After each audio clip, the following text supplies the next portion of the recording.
Hello, everybody. Welcome to the Vault Excel. Thank you for joining me. I had been promising you guys that I was going to share my recent experiences on the date site. So I've decided to go live this morning because I'm in my feelings right now about a particular person, and I decided to share my experiences.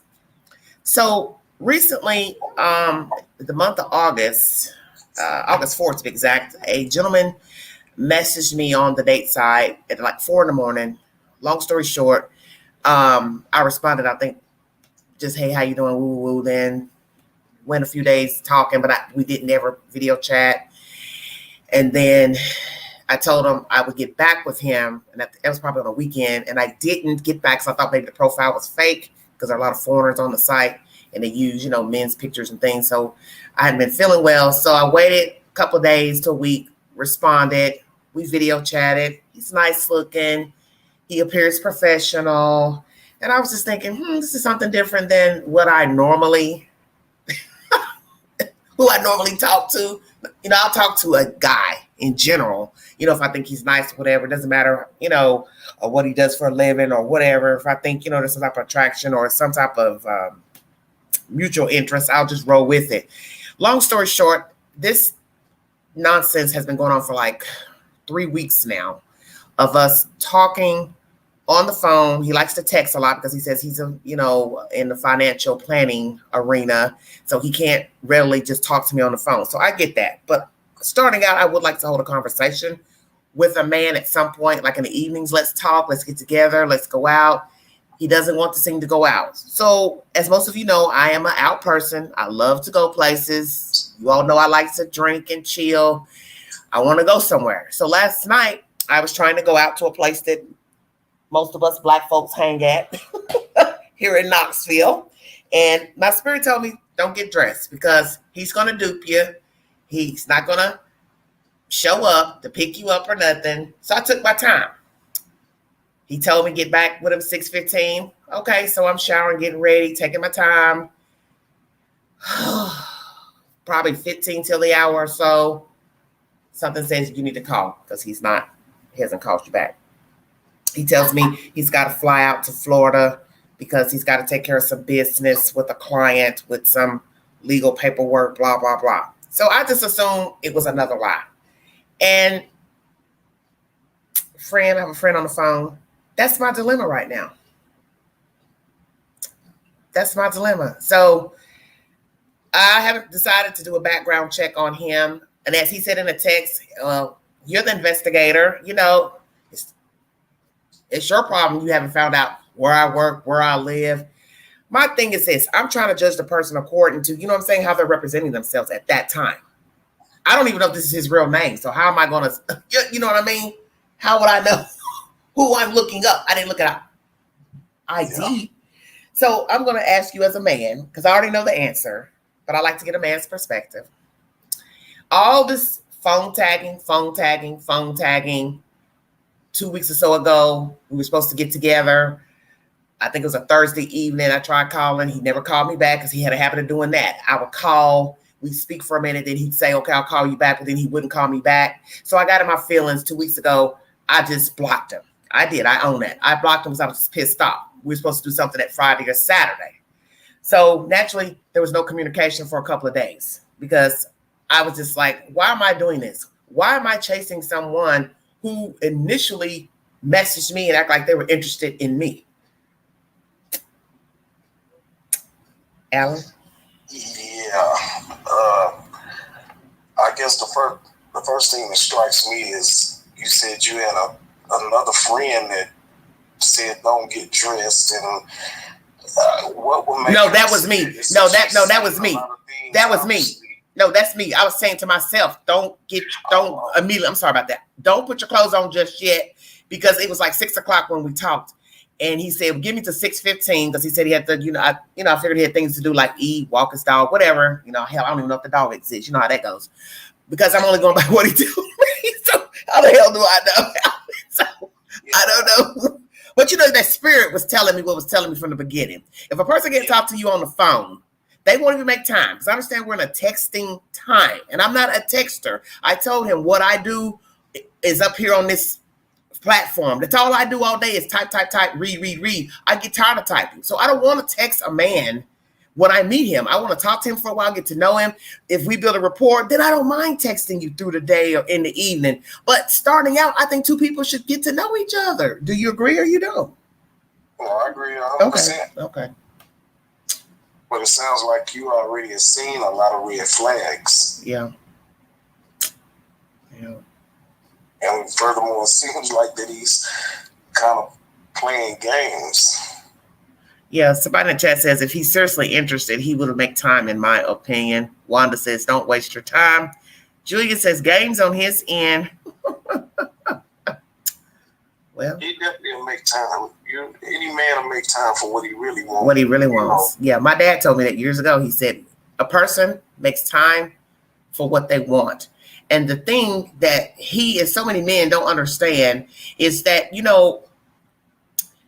we see the red flags. Sometimes we pursue anyway just to make sure we're not, judging the situation harshly or assuming the worst, And this is what pisses me off, because you hear a lot of men say these things like, oh, she didn't give me a chance and she judged me too soon. Well, I feel like I've gone above and beyond, considering I didn't message this person.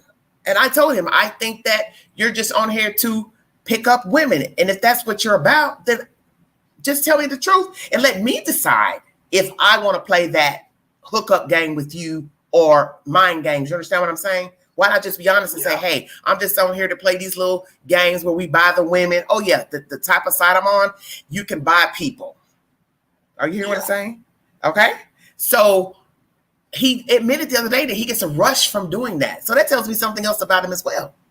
Oh, wow. Oh, wow. Oh, wow. Yeah. He gets a rush. Yes, from betting on the women. It's a site that where you can buy like diamonds and different things, stars of a person, and buy them and sell them. Yeah. Mm-hmm. That's definitely that's not even a red flag. That's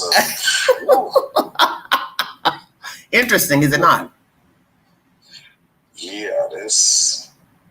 And I feel like I'm very open-minded to men. You know what I'm saying? Because I've talked to all type of different men.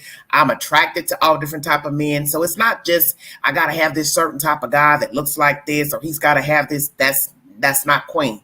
But I'm tired, you know what I'm saying, in general, of I can't even get to first base of just conversation.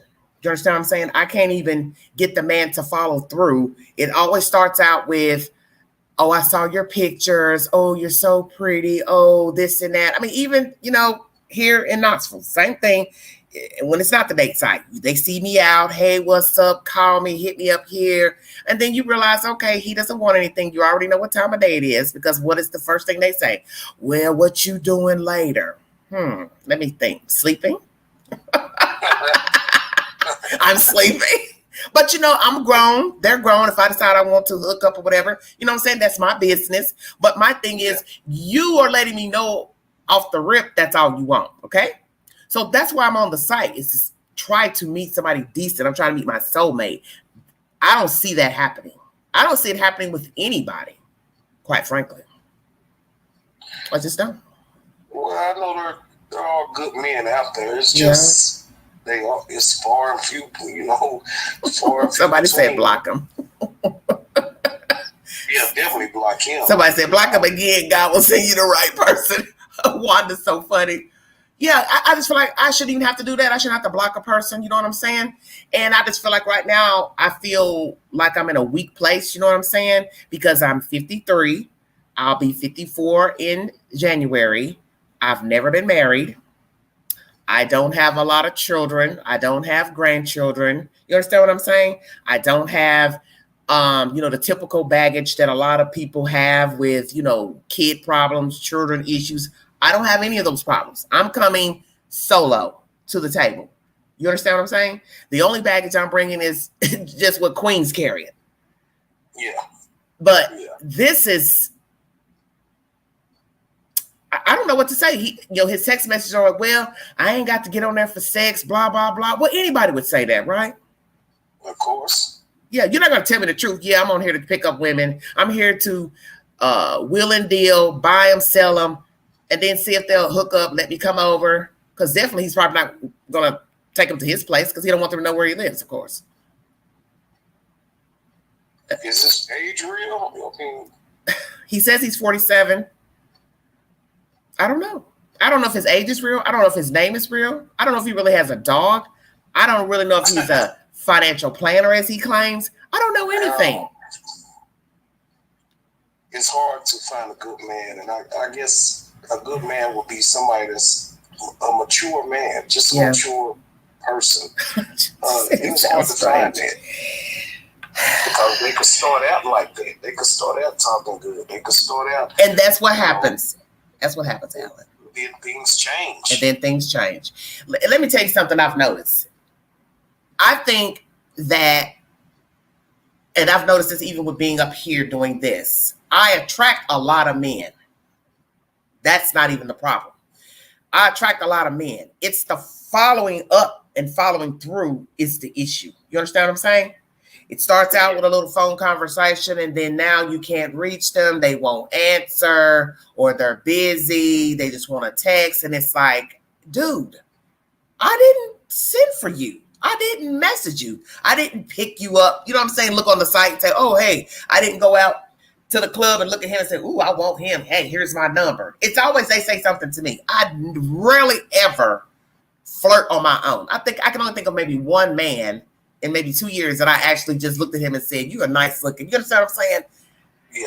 And that's a dilemma. I'm going to tell you what I think is going on, and he doesn't want to admit it.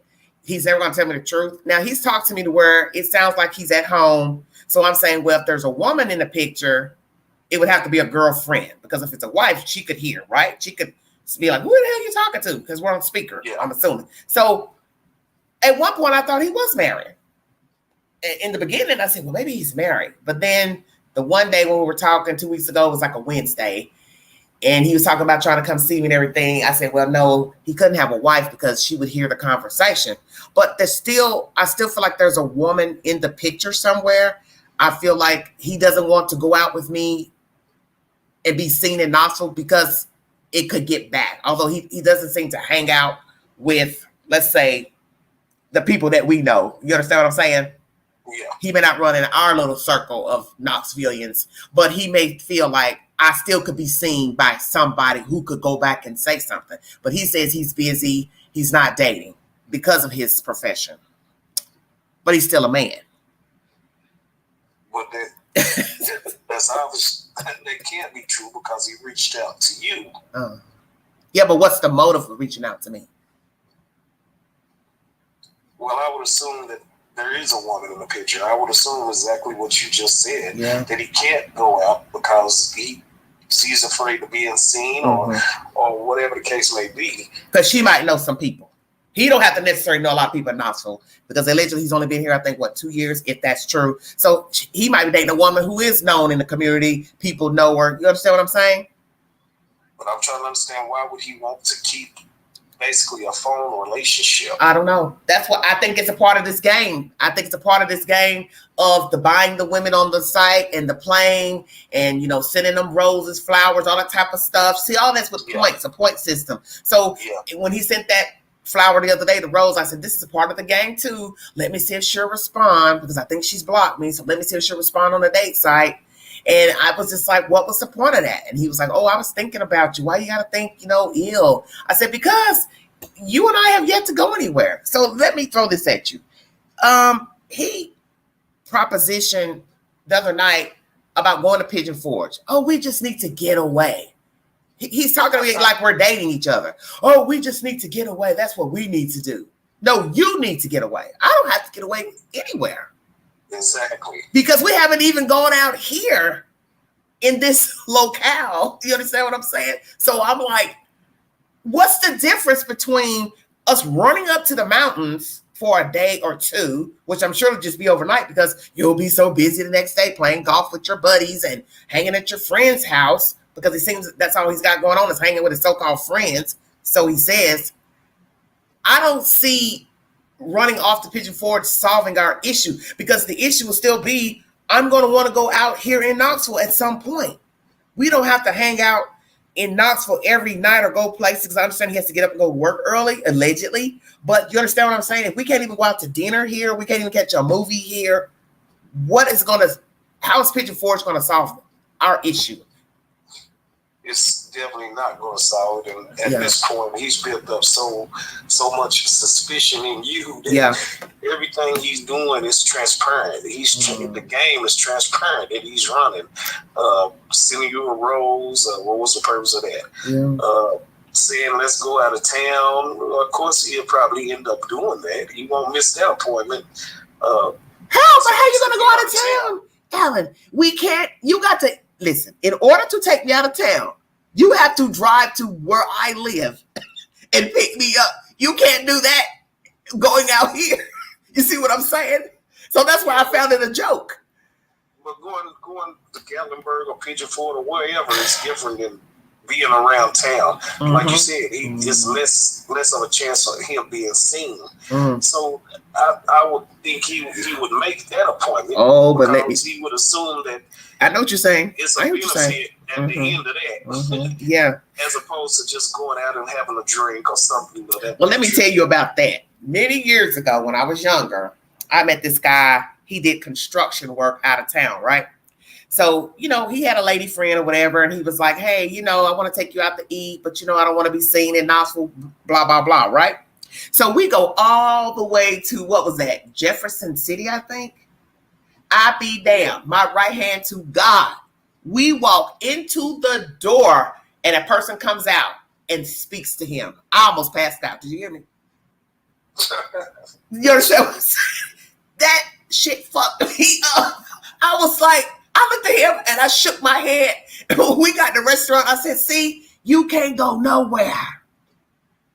You can't go nowhere and think you're not going to bump into somebody. You think you drive an hour up the highway, you're not going to bump into somebody from the Knoxville area? Are you serious? We are worldwide. Yeah. Are we not? Exactly. I mean, I've gone to Atlanta 20-something years ago. We went to, I think, IHOP or somewhere, me and my cousin and her friend, and we're coming out the IHOP. I'm bumping into people from church. Yeah. At the IHOP. All the way in Atlanta. Yeah, that's a lot of people move from Knoxville to Atlanta. But that's crazy to go to Johnson City and he's still bumping into somebody. That's what I'm saying. But he's trying not to. Yeah, but that's the point. I was thinking back to that. This guy, this is an older situation, but I just thought about that just now. We went all the way to another city just to have dinner, and he ends up bumping into somebody from Knoxville. Literally, we walked in the door and they were coming out. And they spoke to him. And I'm thinking of that now. Okay, we go to Pigeon Forge. What are we going to do? Sit in a room? We're going to sit in a hotel room, or we're going to a chalet, or we're going to a cabin.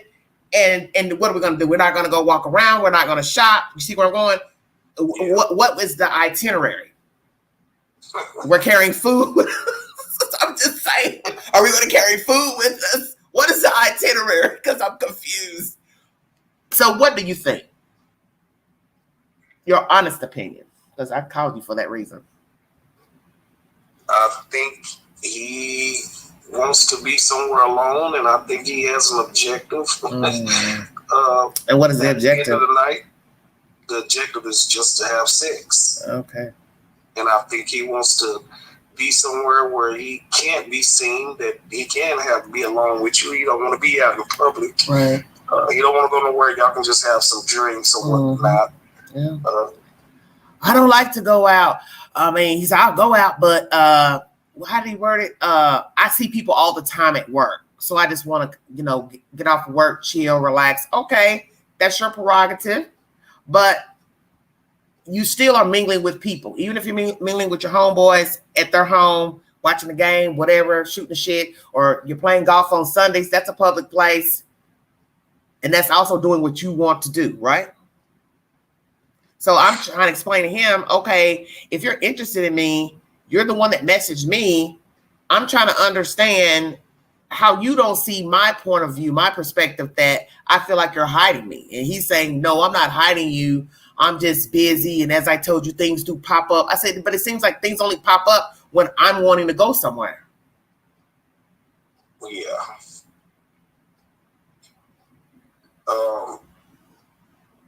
It's just fucked up. He is transparent. It seems to me he's transparent. You see right through, the games and things that he's playing and doing. Well, as I told people, instead of just being honest, like you said, instead of just being honest and straightforward. I was born. How you would take the situation? Well, I was born to one of the most, what's the word I'm looking for? Cutthroat men ever born. My father was a street man, okay? And I learned a lot from my father, okay? This is a city man. He's no longer alive. Come from Chicago. So you should know he taught me everything. He taught me about men, women, relationships. My father was a very harsh man. He liked younger women. And he would tell me, you want to keep a woman, whatever her age is, you're going to have to spend. You know what I mean? You're going to have to buy. That's a part of it. No woman wants a broke man. No woman wants a man that don't want to do anything. He don't want to go anywhere. And he says, and when you meet a person, you know what they like, especially a woman.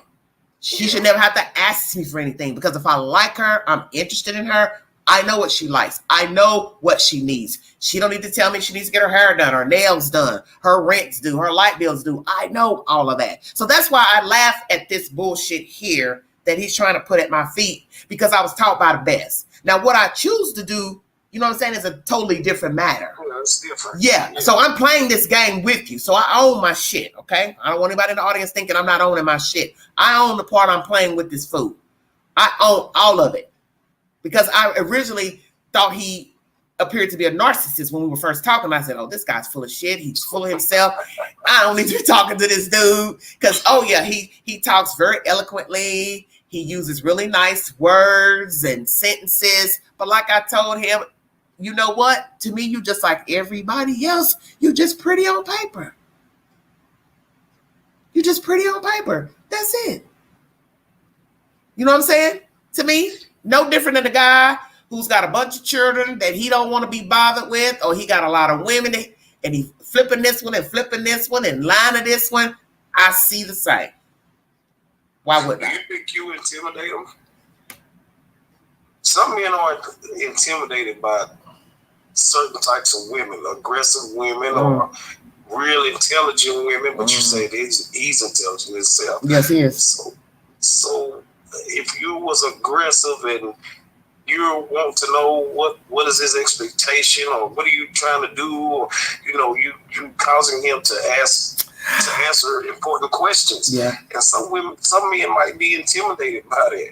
But my thing is, you can't have something with a person, even in just basic conversation, without them asking you questions. If it's going to be to the point where you can't answer questions, you're already telling on yourself that it's not going to be anything. It's not going anywhere. Exactly.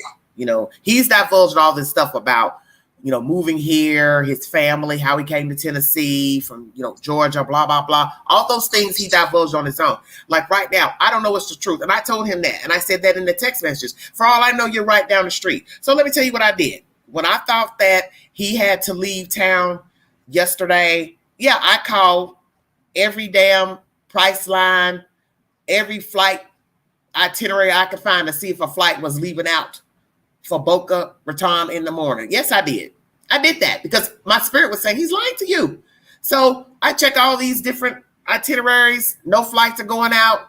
Don't know if he was going to Boca or if he was going to Fort Lauderdale, because it could have been either airport. So I eventually just messaged him, through voice text and let him know, I'm pissed off. I think you're lying to me. Then next thing you know, he's telling me his company used some type of transportation, some type of jet service. So I finally responded tonight by saying, you still have an answer and an excuse for everything. I don't know that's true either. You see what I'm saying? Well, he works for a Fortune 500 company, or? Oh, Lord. I mean, it's just not the average company that does that type of stuff. Right, because if you think you're talking to a dodo bird, you're not. Yeah. Good Lord, that's crazy. And that's exactly what I was thinking. He wasn't expecting you to come back and say you went ciphering to see if flights were leaving out. So he had to come back with something. Exactly. Oh, and guess what? The company does exist. This jet company. It exists. But does the company have a partnership with this ownership with this jet company, or it could be a company have a partnership, or it could be a person has ownership with the company. So it can go two ways. So he could have an ownership with the company due to the type of work he does, because he works with financial planning. Allegedly, he's working with people's estates, wills, blah blah blah. So, like I said, I don't know how much that is the truth. I'm just a lump on the law, basically, at this point. Yeah, but a lot of men like that, they're like the top of the line for men. They're in the financial world. They're financially stable. They make six figures. For a single man that does that, I would assume he wants to stay single. That's the purpose, to stay single and do what you want to do and move how you like to move. Well, he's been married before, he said, and they divorced. Allegedly, she had some personal female issues and couldn't have children. So I don't know how true that is, because naturally I'm not wanting to make light of any woman not being able to bear children. But my thing is, when you think a person is being deceptive with you on the most petty of a situation, such as just showing up, you start to question anything that they have ever said, such as their name, their age, where they grew up, where they lived. Because my thing is, because I talk about true crime all the time up here on this network, if you lie about one thing, you'll lie about another. And to me, a liar is worse. A lot of people think a thief is worse. No, a liar is worse, because you can be anybody as a liar. Exactly.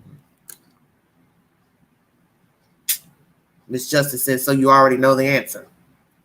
Oh, here go Wanda. Trick his butt by telling him to pick you up and go to his place. I bet he won't do that. Oh, I already know that, Wanda. That's why I've never asked.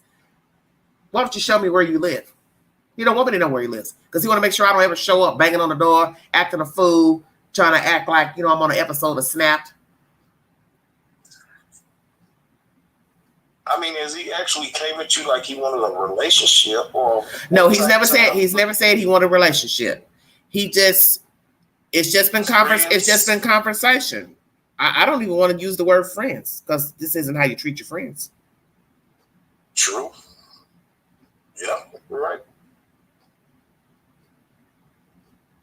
The thing I have said to him, because I haven't gone into details with him, about the last person who I tried talking to, and it's somebody I met on the site, and this person, is known by a few people in the area, and he's so messed up mentally. It's like I'm having flashbacks of that person. You know what I'm saying? This dilly-dallying around, playing phone tag.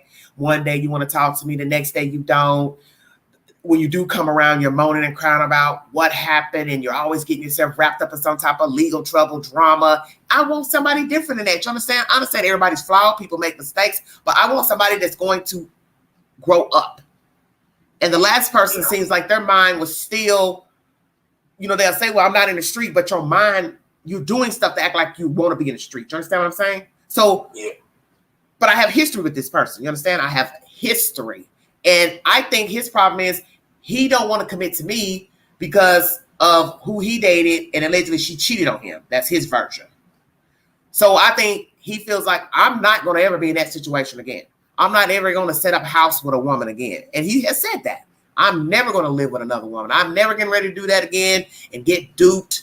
And he says, I know being around you, he says, I could tell it was just be a matter of time. I would start acting crazy, which is kind of stunning when he said that. He said, I'll start wondering, oh, shit, she's been at the grocery store 15 minutes. What's taking her so long?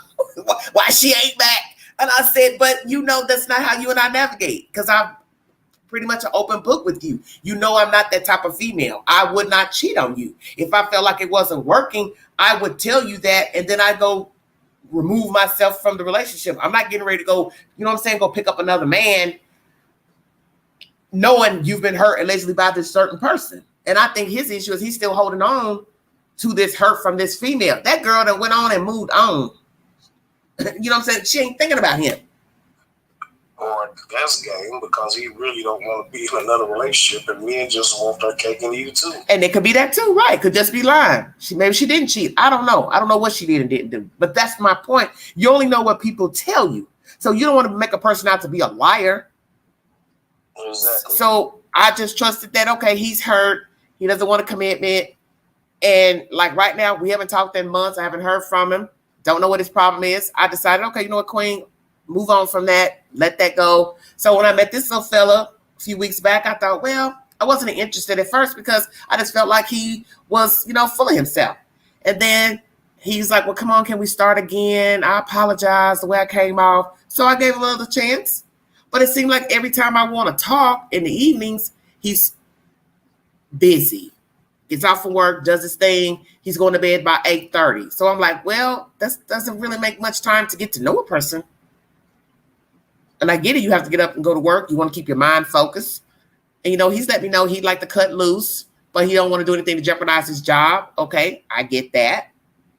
But my thing is, who am I really talking to, Alan? Because I just think it's like I'm talking to a ghost. Yeah, that's crazy. It's hurtful, really. You don't even know if he has a real name. If that's his real name. You don't, I don't know. I don't know if you would want to continue to play it out and continue to. Well, it's not going anywhere. This is not going anywhere. Because there's no way in my right mind I could even think that he and I would go to Pigeon Forge or anywhere. Because my thing is, Pigeon Forge is no different than us going across the street and eating at a restaurant. It is the same to me. It's really not any difference. It's not any difference. It's just a different location. That's what, an hour away. That's all. That's all. I mean, we could drive an hour in any direction, quite frankly. Yeah. If that's the case, we could go to Cleveland, Tennessee and have lunch, have dinner, catch a movie. What's the difference? I just think there's somebody else. I think it's either somebody else or he really don't want to get to know me in that way. And he's just wanting it to be a physical type situation. And that's it. And then he'll just call me when he wants. Say, oh, hey, you up? You want some company? I say yes or I say no. And then we do the do. And then that'll be that. Well, he definitely wants something because he initiated the whole exchange, the whole conversation, the whole, I believe he wants friends with benefits at the end of the day. Yeah. There is probably another woman, most likely it is, because with men act like that, that's what 9 times out of 10, that's what it'll be. He can't have conversations at certain times. He have to be mysterious. Oh yeah. Yeah, like last night. Don't you find it strange? At 8:34, 8:30ish, 8:20 something, he just so happens, dead silence, no more texting, when he's allegedly on a flight. There's no way you would get from your location in West Knoxville to that damn airport in 11 minutes. You hear what I said? Even if you were boarding a private jet. I had to think about that after I got off the phone texting. Something said, Queen, you're missing something. Go back and read the text. So I went back and read the text and I said, I counted the minutes because I was looking at each conversation. And I said, there's no way he left his area far west and made it to that damn airport and boarding no damn plane. Don't you got to show some credentials and all of that? Even if it's a private jet service? You got to go through all of that. Security, I'm just like, oh my God. Wanda says, liar, liar, pants on fire. This shit is ridiculous. Oh my goodness. And I get the craziest situations. Like the other day, a white man, he's younger. He sends a photograph of himself, if you know what I mean. And the first thing I thought was, okay, so you're going to send me a picture of your penis? Oh, I'm attracted to black women, blah, blah, blah. And I'm like, sweetheart, I'm really not up to this. And I just let him know I'm not interested. Because it's like, one, you've got a profile that says you live way out west, Pacific Northwest, Wyoming, or some crazy place. Who knows? Probably not real. And what do you want us to do? Have phone sex? So, I mean, where can it go? Us video chatting, doing things. You understand what I'm saying? Exactly. Because that's all that's about. So then I got another message from a young guy today that says, "Hey, boo, how are you? You done forgot about me." And I was thinking, I don't even know who you are. And I said, "Well, when did we last chat?" And he says, "Oh, it's been a while." And I'm like, "I don't know you." And he didn't look familiar. So I blocked that person. And I'm just like, this is all that's on here. It's just a bunch of fucking nonsense. Nonsense. Then one guy wants to argue with me in a delicate way. He's a black man from Asheville, North Carolina. He goes on to say, well, there's more black people in Knoxville, right? So I was trying to understand where he was going with that.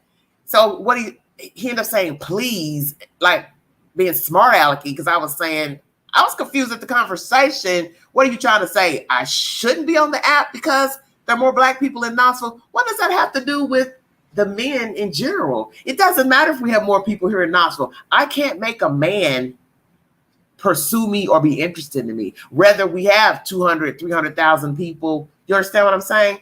So he was like, well, it's 10% black here. So my feeling is, well, if you feel like that, why the hell are you messaging me? If you think there's more men here. So basically I'm thinking he's trying to say, what the hell are you doing on the site?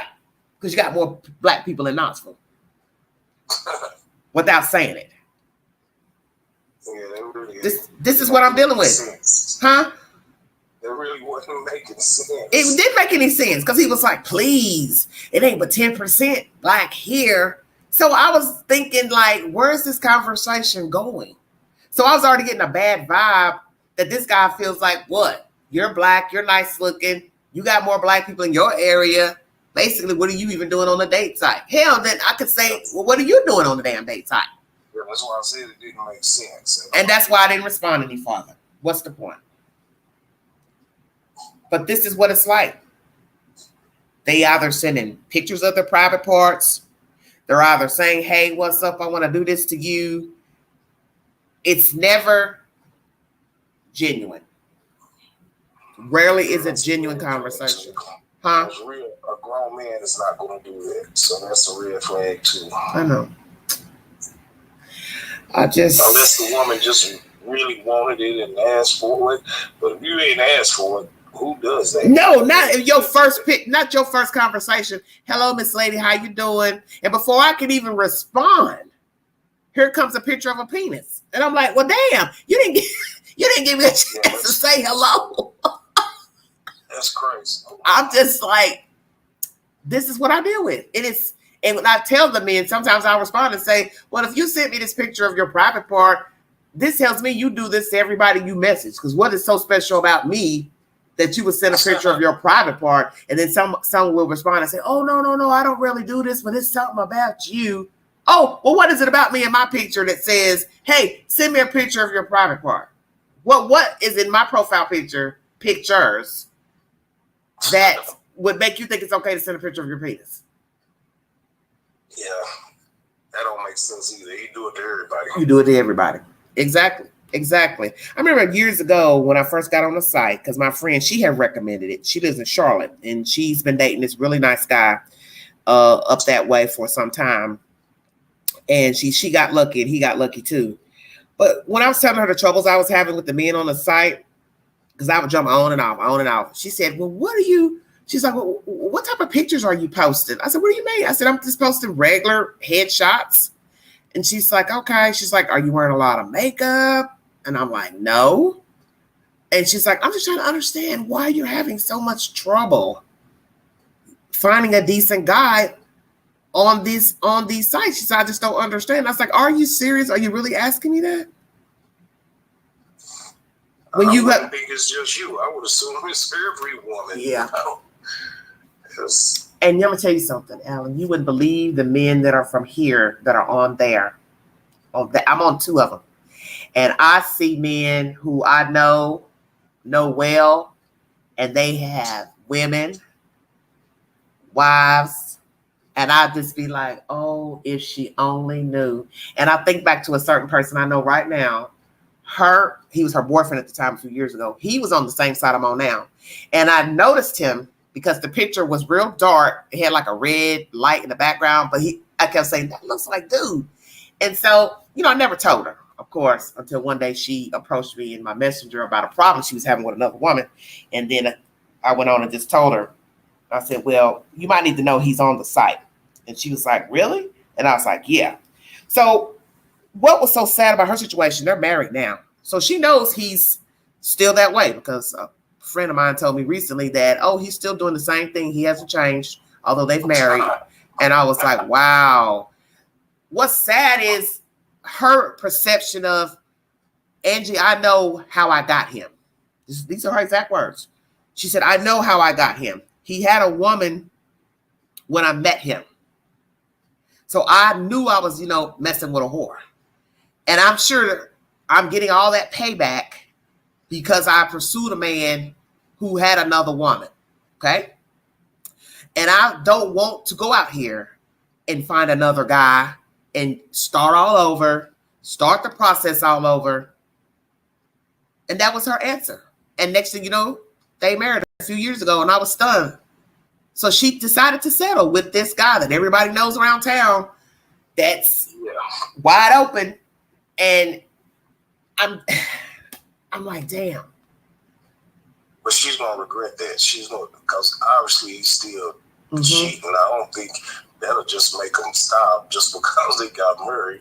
Yeah, that was his excuse was, hey, let's go get married. Hey, let's go get married. So that happened a few years back. So it was a few years later they decided to get married. Maybe 3 or 4 years later, she ended up marrying him. But she said it out her own mouth. She didn't want to go out here and look for anybody else. She said, I don't want to do the process over. She says, I know he's a whore. I was wrong for messing with him. He had another woman. We ended up getting together. And I know he's been cheating on me this whole time. But she just said, I don't want to start over. I don't want to go find somebody else. Huh? She regret that choice. I know she's gonna regret it because she ended up wasting her whole life, and he'll still be cheating on her the whole time. Probably and then have other kids, and then he brought a son with him. So imagine that she has allowed you to come into her house with your son. I'm just trying to put it together. He came with a package. Yeah. And they're all playing house. It's her daughter, and him, his son. The kids are probably a little older now. And I'm just sitting here thinking, this is the message you're sending to your girl child. This little boy, he's probably picking up bad habits from his father. This is a bad situation. And what I didn't like about him, Alan, is when he talked about the other woman like a dog to her. That pissed me off because she don't know the stuff that he was telling that other woman, right? He was telling all of her business. Okay? Right. She's spoiled. She's this. She gets money from her parents. They always giving her money. But you're living off of that money. So how stupid are you to say she's spoiled, they pay her way, blah, blah, blah, but you're reaping the benefits of living in a nice house and barely carrying your weight? That was cold. And I never could understand why she would stay with him, knowing he was talking about her behind her back to the other woman. And then when he got caught, he talked bad about the other woman, calling her nasty names and stuff. And I was like, man, this dude is heartless. And he'll probably end up leaving her eventually. And I'm telling you this, she ain't thinking about this. Her ass ever gets sick, everything she got, he'll have rights to it. Exactly. Because he's legally her husband.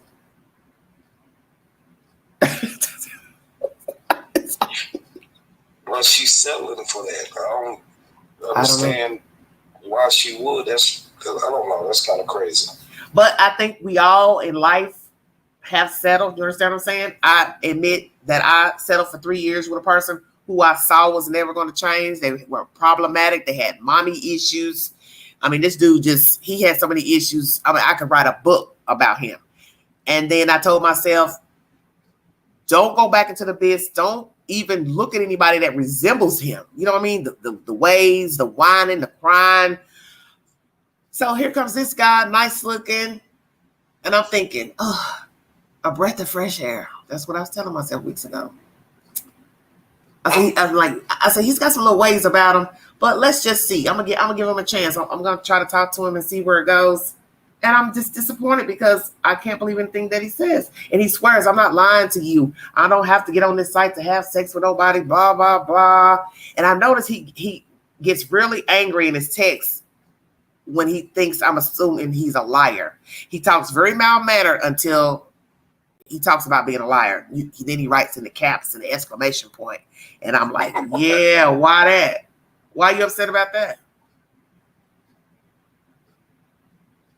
Anytime a person realizes they can't get over, like what they've been normally doing. Mm-hmm. Yeah, it'll kind of get them in their feelings. Yeah. I don't know. And the way he acts, I told myself, do you really want to go out of town with this person? Because I don't know if I would trust even going away out of a jurisdiction, out of sight. Because my fear is that that's when this other person might emerge, whoever that person is. I could see a female agreeing to something like that. Like if we done been out already a few times. Yeah, that's what I told him. Not just off the rip. First date. No. Yeah. We haven't had a formal date as far as going out, sitting out, having drinks or dinner. So that's what I try to explain to him in the text messages. It's not saying a woman has never done that, just took off with a guy she just met somewhere out of town, but we live in the same jurisdiction. This doesn't make any sense for me to go away to Pigeon Forge or Gatlinburg somewhere when we haven't even gone just out to eat at a damn Old Charlie's. Come on. Yeah. I mean, I don't think that's going to solve our problems because I think, let's just say he actually takes me. He actually picks me up. We go somewhere for a day or two, whatever, and we have a great time. Then we come back to La La Land. What's going to change? You understand what I'm saying? Nothing, actually. Right. You might not hear from him. That's a little change for a few days. Wanda, it ain't nobody for me to ask about no single men, girl, please. Ain't nobody. I can't ask nobody because they barely got a man. I'm asking them for about a single man. I'm serious. I don't know anybody right now. I can think of one person. She definitely can't tell me nothing about no man because that man married. So what? She can't tell me nothing. Can't nobody tell me nothing about nothing. It'd be the blind leading the blind right about now. I don't know. I'm thinking about maybe just coming off both of the apps because I'm really not talking to, any of the men on there. It's just making nice conversation. They'll say something like, oh, I like your pictures. Oh, you're stunning. Whatever they say. And I may reciprocate and say thank you. Sometimes I respond. Sometimes I don't. But I'm not giving out, my telephone number or anything like that because some just say what they have to say. And then they don't even say anything else to me. And then I just erase the message and keep it moving. But I am disappointed with this person because I was hoping that he would be different. I'm going to be honest. I was hoping that he would be different. That's what I was hoping. I was hoping that I just misjudged him. And I said, well, just give him a chance. He's apologized originally. Let's see where it can go. Let's try to talk, communicate. But I'm just going to tell you one of my pet peeves. Don't tell me you're going to call me and then you don't call me back. And then I'm sitting here waiting, no phone call, new day, no good morning, how are you? It's nothing. Then a whole fucking day goes by, still nothing. Now I'm sitting up here like, okay, well, let me call this idiot to see where they are in the universe. I mean, I feel like I should have to do that. Now you shouldn't. You actually should be reciprocating the same energy that he's giving you. Yeah. Well, we've talked a little bit more the past couple of days, but I don't trust that either because now he probably realizes I'm sad, about this alleged trip to Florida for business that I don't really know happened. And I just think the timing is bullshit. It's right when I'm trying to get dressed to go out Wednesday night. And then you send this long-winded text that you got a call from a client and they're sick and blah, blah, blah. You got to go down there to sign some papers for their will. And I'm sitting there thinking, this sounds like bullshit. I'm sorry. And it could be true. It could be true, Alan. You understand what I mean? And I would feel horrible. But what would be, what would be really worse? You've made this shit up about a sick person and they don't exist, or they could actually do exist. And you would be spinning this lie on them. And that would let me know I'm dealing with somebody diabolical. Yeah, because that's going to the extreme. You don't went to private jets and everything. You don't went to the extreme. I don't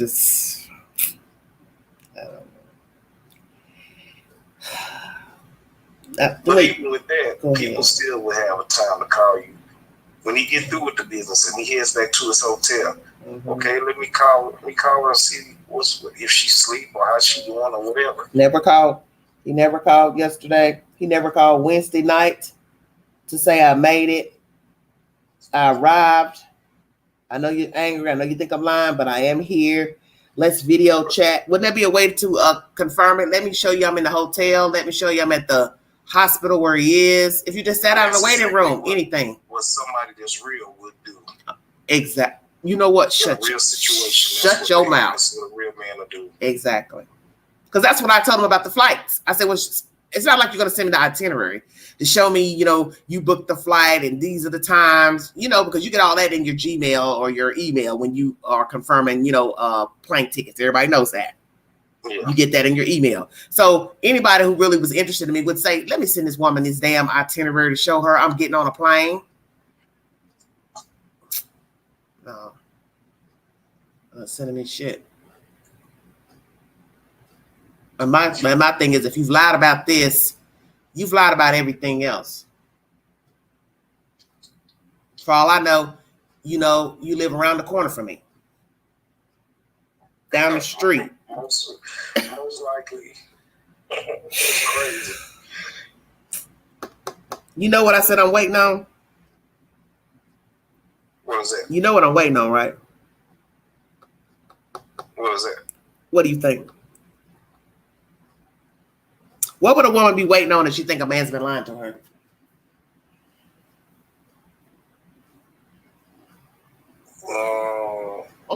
I don't know. It could be a million things. Well, that phone call from somebody else.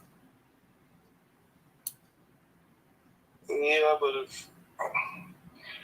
it sounds like to me he's not used to dealing with a strong-minded woman. He's used to dealing with weaker-minded women, the gullible women that he could tell any kind of thing.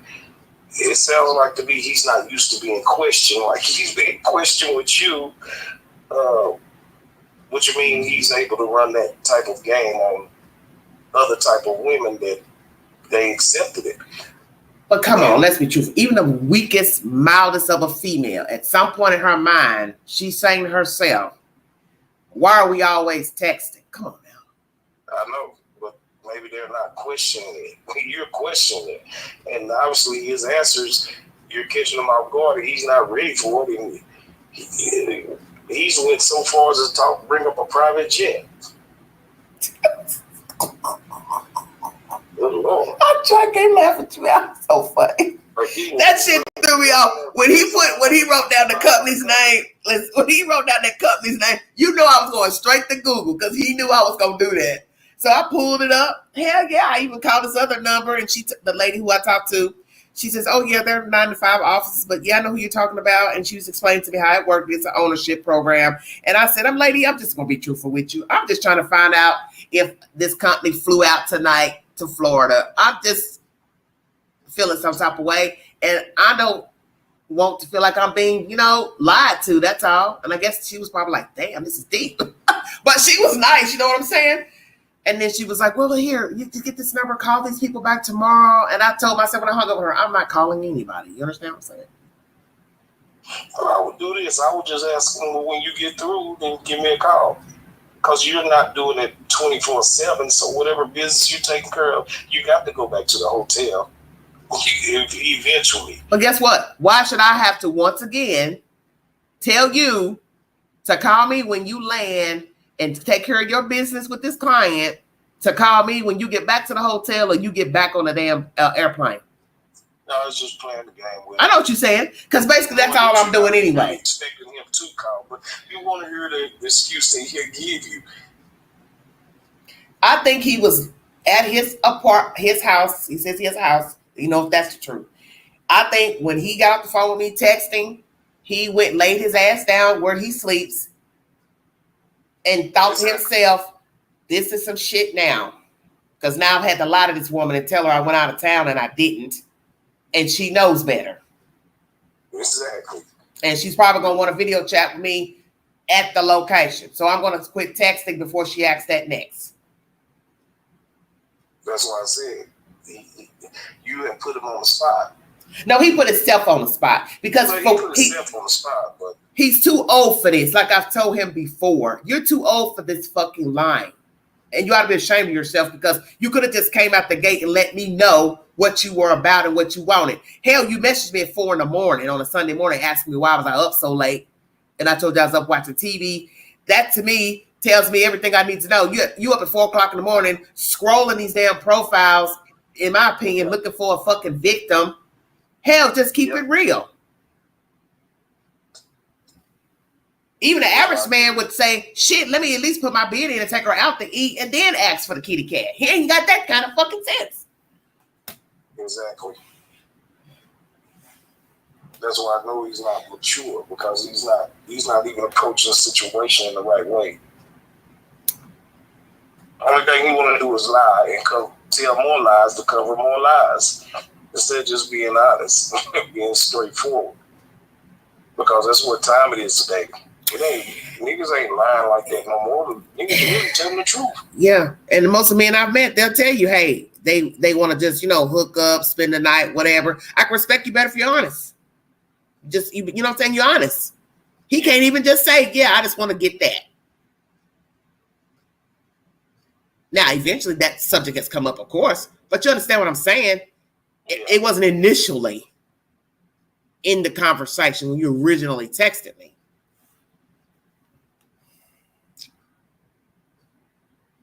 That's the reason why I wanted to go out Wednesday night. I wanted to take him out. Yeah, I wanted to take him out to the cafe. I said, take him out because you're going to see if somebody knows him. You understand? You're going to see how he acts while you're out. Exactly. That'll tell you a lot. Yeah. And then the fact, he knows who Mr. Armstrong is. I thought, you've been outside. Stop playing crazy. You understand? You've been outside. Oh, I've never heard of the Magnolia Cafe. I said, you haven't? Really? None of your associates have ever been there? Oh, okay. Yeah, all right. I mean, we got politicians and that go in the Magnolia. You feel me? Oh, most definitely. Right, but the people they don't know nothing about it. People that work in the city and county building. That's what I'm saying. Exactly. And he knew who Joe was, so that's why I was sitting there thinking, oh, but you ain't never heard of this place. Okay. Well, maybe he hasn't.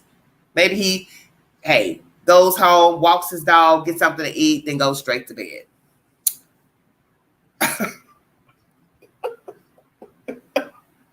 You can't make this shit up.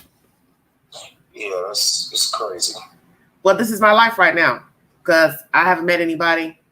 Nobody's piqued my interest. And I can honestly say, after dealing with him and dealing with all these other, ignorant conversations, and I'm overwhelmed. And I know that just like I got duped into this situation here, these other men, to me, it's the same. They all say the same thing. Oh, you look nice. Oh, I like your smile, blah, blah, blah, blah, blah. And then next thing you know, it's what you're doing tomorrow. I'm coming through. I'm in town. And I've let it be known on my profile. I don't want to talk to a trucker. I don't want to talk to nobody that drives a truck, traveling in town. I don't want that because I already know what you want. You messaging somebody at 9:30, 10 o'clock at night, asking them what they're doing. What the hell you mean what I'm doing? Yeah, especially truckers. That's what they love to do. They love to have women in every place. So when you have a layover, stopover, you want her to come pick you up from the truck stop. Look, Queen knows all about that. And I will be honest, I attract the worst men. The ones who might really, really like me, they're the ones that are psychotic and act all crazy And because I remember there was one guy, man, he was a trucker, this is years ago, and he was from Maryland. He was so crazy. I was just like, oh, hell no. This is not somebody I even want to even think about dating. And I mean, he was on me, white on rice. He was angry that I wouldn't answer my phone because there was something about him that I didn't like. I felt like he was, very domineering. And it was just a bad vibe about him. And trust me, when I met him, I was right on the money. I was right on the being physically aggressive. Yeah, when I got him in my car. Yeah. He made a comment to me that scared the shit out of me, and I was stuck at that point when he was like, I could just choke you. He was angry because I blocked him. Damn. So he's letting me know I've traveled all this way so I can rub it in your face that you've pissed me off. So I told myself, this is not somebody, you understand what I'm saying, that I could even see dating, because he just wasn't my cup of tea. So I've tried. That should have been the end of the conversation. Yeah. Well, it was kind of hard because he was inside of my car at that point. But you know what I'm saying? When he got back to his truck, he went his way, I went mine. I blocked him. I never spoke to him again. But they do that. They change their profile location. Like they may say New York. They only put New York because that's where they're laying over for that night. But they might be from Wisconsin. See what I'm saying? Yeah. So I've then got hip to that. And a lot of them I met, they do that. They change their location. So I put it on my profile. I'm not interested. I don't want no trucker. I don't want a guy who's unkempt. He don't care about his, his looks, his appearance. I'm not interested. I definitely don't want no trucker. I'm not even interested. Anybody that travels. I mean, even if they did construction work, I'm not really interested in that either. Where they come in and they stay in a hotel and it's always going to be, well, I got to come pick you up if you're not driving. I don't want to do that either. You know what I'm saying? I don't want to have to bring you back to my place. I don't want to go even spend the night with you or spend time with you in a hotel. Even if we go out to eat, I still don't want to go back to a hotel. You understand what I'm saying? I want to go back to where you sleep, your home. Yeah. But you're here traveling, so you're staying in a hotel, and I just don't trust that because a lot of hanky-panky type stuff go down in hotels. Yeah. You know what I'm saying? You go alone with this man, next thing you know, here comes somebody jumping out of a closet or a bathroom, and now you're in there by yourself with more than one man. So I don't do that. Yeah, I don't do that. So it's rough out here for a single woman, and at this age I'm at, I don't see an end in sight. I kind of feel like it worked both ways. It's hard for some men too. That's really well, I hear that. Women. Yeah. Some of these women out here are just ridiculous. What do you mean? Elaborate.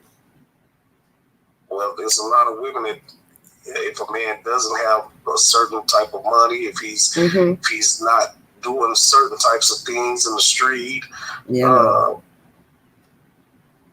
might have a lot of kids and different baby fathers and a lot of baggage and there's drama, and they might be about drama themselves. Yeah. So I know what you're saying. But I know it's more so with the woman trying to find a good man more so. A lot of women, they have side pieces. Yeah, I think women have now come out their shell to where they feel like, well, I've put up with this from men. They all seem to be, liars, users, having to take care of them. So I'm going to do me. I might get a guy I really like, but I might have me another one on the side. You're right. And I've seen that. And I've seen that with my own personal, family member. He's married and he could not stop sleeping around with women. And the woman he was messing with, she was married. So I told him, I said, this is a recipe for disaster, don't you? I said, all it's going to take is for one of that other parties to find out what either one of you is doing to meet up place. Man, you talk about smoking the city. I never could understand why both of them would risk that. Now, I don't think he's with his wife now, from my understanding. I'm not sure. I don't know if they ever got back together. But I had learned years ago when he found out, he thought she had a little friend because, they were going through their little problems. He was living it, got, physical and everything. But then they end up, working it out. But she had a lot of kids. He got with her. She had a lot of kids. He had a lot of kids. And I just think it was just a bad mix. And I told him, I said, with all the children you have, why didn't you try to get with one of your baby's mothers? You have a lot. So why wouldn't you say to yourself, I think I'm going to marry this baby mama here at some point? You understand what I'm saying? Yeah. But he didn't. Let him tell it, well, I was locked up and I found out she was doing her own thing and that made me angry. So when I got out, I felt some type of way towards her. I said, yeah, but she's a human. You're a human. And you should know more than likely if she had got locked up, you probably wouldn't have waited on her. Let's be truthful. You would not have waited on her. You would not have done that. Definitely would not have. Now, should she have been honest? Yes. Hey, I got urges. Hey, I want to talk to this man. Whatever the situation was. But you all were young then. I just felt like with all the women he's made children with, I never could understand why he didn't choose one of those women to marry. Why not? That's crazy. Yeah, it is crazy. And now I think, I don't know what he's got going on, but I remember him telling me years ago, he says, I just don't like being alone. And I was like, but you're married. How could you be alone and you're married? You're not making no sense. I don't understand where you're coming from. I said, I think you just like tasting, the lady pond. You're not satisfied. And then too, he liked threesomes too. So that was a problem. Yeah. Wait a minute, Al. That would definitely be a problem. Wait a minute. I told him, I said, you ain't gonna never be satisfied. You ain't gonna never be satisfied. I said, you done took it to a new level, just want to try something new. You want some strange. You done took it to a whole new level. It's got to be two. And he told me he enjoys it. He says, I love it. I got to have it. He says, if I pick a woman, I got to make sure she likes to be with another woman. I said, what? Damn, that's bold. That's bold. Yeah. So I don't know if the married woman likes women. He's never told me that, they ever brought another woman into the picture. But the times I've seen her and him, like we have a weird relationship. He would call me at the room with her. Like, hey sis, what you doing? I'm like, nothing. And I would look at the background and I knew where he was. I was like, oh shit. I said, are you at the room? He's like, mm-hmm. I'm like, hey, why are you calling me? I don't know. I was like, you know what? You got to get it together. This is bad. And then she jumped on the screen. Hey, Angela, how you doing? And I'm like, hey, hon, how are you? And I was just like, oh, my God. I used to be so worried about both of them because I was just assuming that one day one of the other parties was going to find out. And I'm sure they probably have, And I was afraid something bad was going to happen. It normally does. Yeah, because a man, men are interesting creatures. A man could go out here and sleep with countless of women and have a girlfriend, wife, right? But he don't want that wife, girlfriend to have men be messing around. And I told him that. I said, what if her husband found out? Then what? You don't think that he would come after you and her? Come on now. And I don't think that ever crossed his mind. I don't know. Interesting. So what is my remedy to this problem? Depending on what you would like to do. If you would like to just play the cards and see how it unfolds, or if you would look at it and say, I don't have time to waste time. Yeah. Well, I've said that, but I keep reneging by going back and talking and messaging and whining, and I'm just wasting my time because it's 3 weeks now, of us conversating, and I don't see it going anywhere. I don't see him making time for me. I mean, I don't know what his game is and where he sees this going with this, phone tagging and texting. But as I told him in the texting, aren't you tired at this point? Because you should be exhausted your damn self. And I don't see what you're getting out of this. Yeah. Because you're already so busy, so this should be boring to you. It should be. Right. Should be boring. Wow. So you think he has a woman? Most definitely. Wow. Wow. That's the only way we would explain his actions.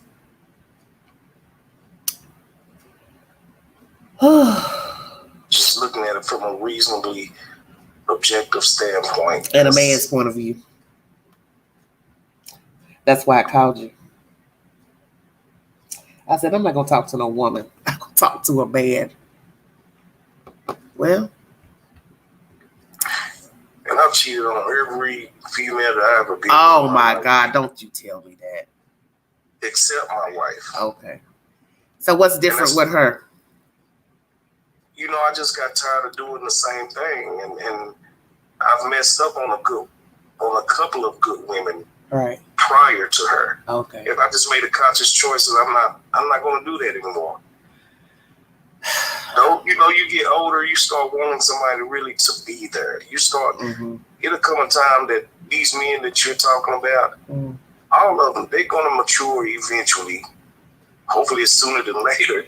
Right. And you just got to make the conscious choice to be with the person that you're with. Yeah.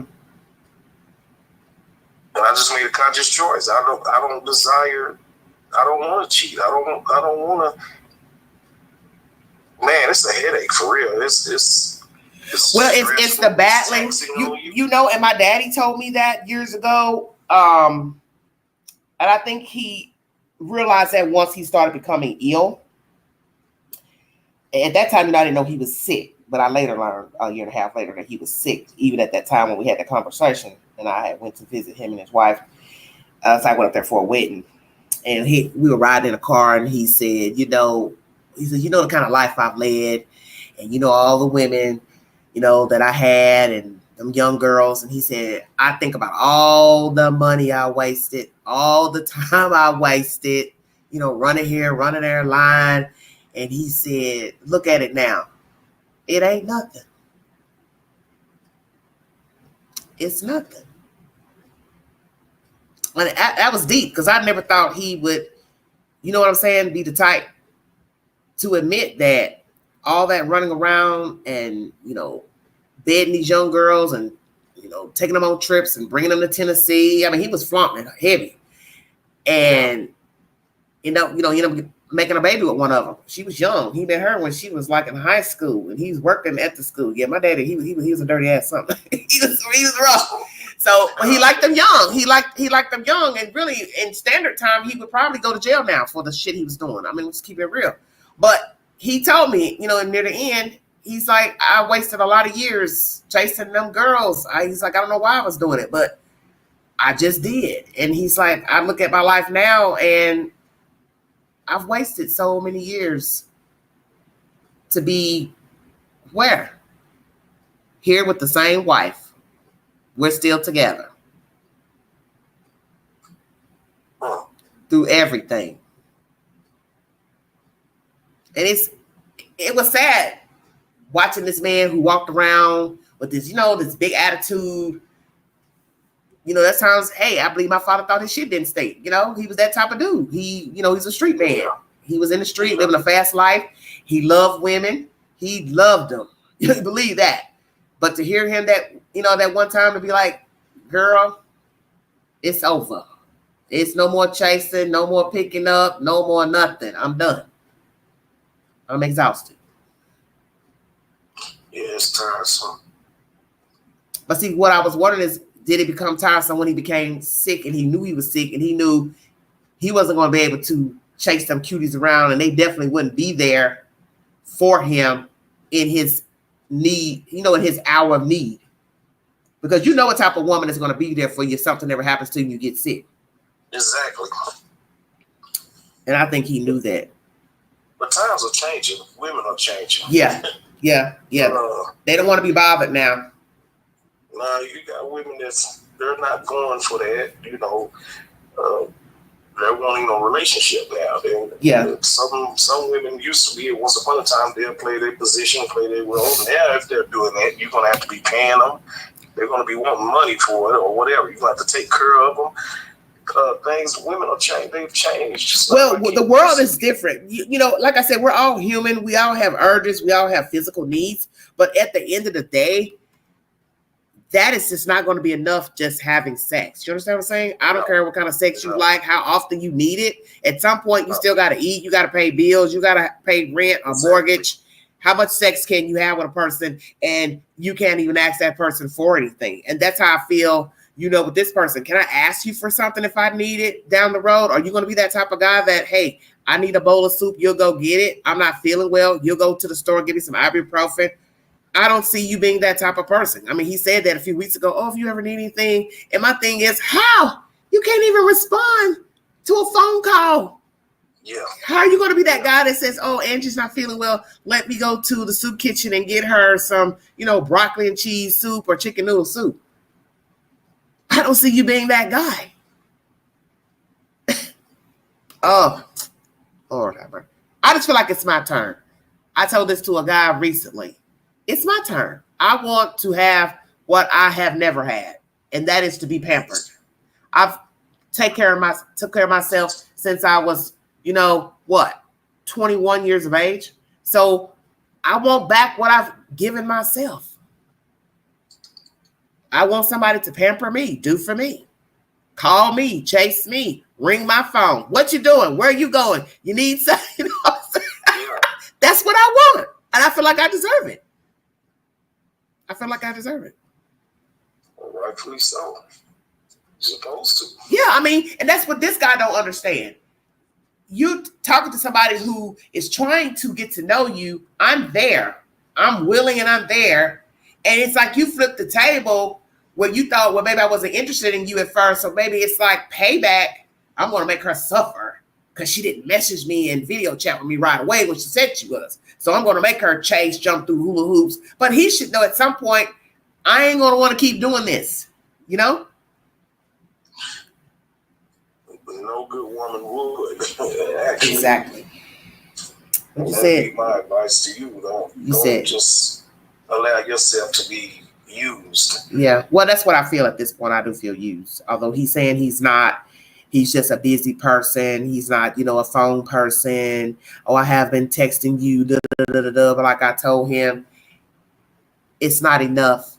We've been talking 3 weeks now, and this makes no sense that we have not set foot outside a public establishment. Come on now. Or that y'all even physically got to meet, Oh, we have met. Oh. I didn't tell you that. No. We started out with, the first call was when I finally waited days later, we video chatted, we would talk, text, and then we physically met. But what I'm saying is it's always an excuse about the time as far as going out and actually doing something where it's going to be, a couple of hours of us spending time together out in public. So, what is the problem? He has headaches, gets bad headaches allegedly. So that's been an issue. But yet you're up running around with your friends playing golf days later on Sundays. That's your thing you do. You all gamble. Go ahead. You got a bottle of ibuprofen, so come on. You know what? You got a big bottle of ibuprofen, Excedrin or something. Come on. We going out. We ain't gonna let that stop us. I got a bottle of ibuprofen. Yeah, and so then this weekend, he went hung with some friends at their house Friday, allegedly. Got food poisoning. That lasted up until Tuesday, Wednesday. See where I'm going with this? Ooh, so each week. All the time. Go ahead. Look, preach. Go ahead and preach. So you see where I'm going with this now? Every week it's something. It's a headache. It's business. It's food poisoning. Now, Wednesday night, I got to go fly to Florida for handle somebody's estate, will, blah, blah, blah. And I'm just like, you just so happen to get a call right while I'm getting dressed so we can go out. Wow. See, the wrong type of woman, they'll start playing games too. They'll make sure he got cash out, make sure they got cash out. And every time you do something like that, they'll need something. They'll can he help him with a bill or something? He'll pay for all the stuff that he... Well, I was about to say that. I was about to tell him, wouldn't it just be better if we made this just a physical transaction from now on, and hell, you spend the money. Why not? Even swap. And that way... Since you got all the money, you got money. And you don't have the time, so pay me for my time. Pay me for texting. Pay me for lounging. You want to get ignorant with it. Wow. Oh my God. He ain't about to spend no money. Let me tell you something. He ain't about to spend no money. I don't care if he got it. Oh, he really playing games then. Of course. He really... Of course. Because I haven't heard that. I haven't heard that yet. Okay, spend the time. Well, let me see if she need anything. Oh, sweetheart, do you need anything? Can I bring you something? I ain't heard shit. Oh, he trying to get something for nothing. Well, and he ain't even trying to have a relationship. He doing something for nothing.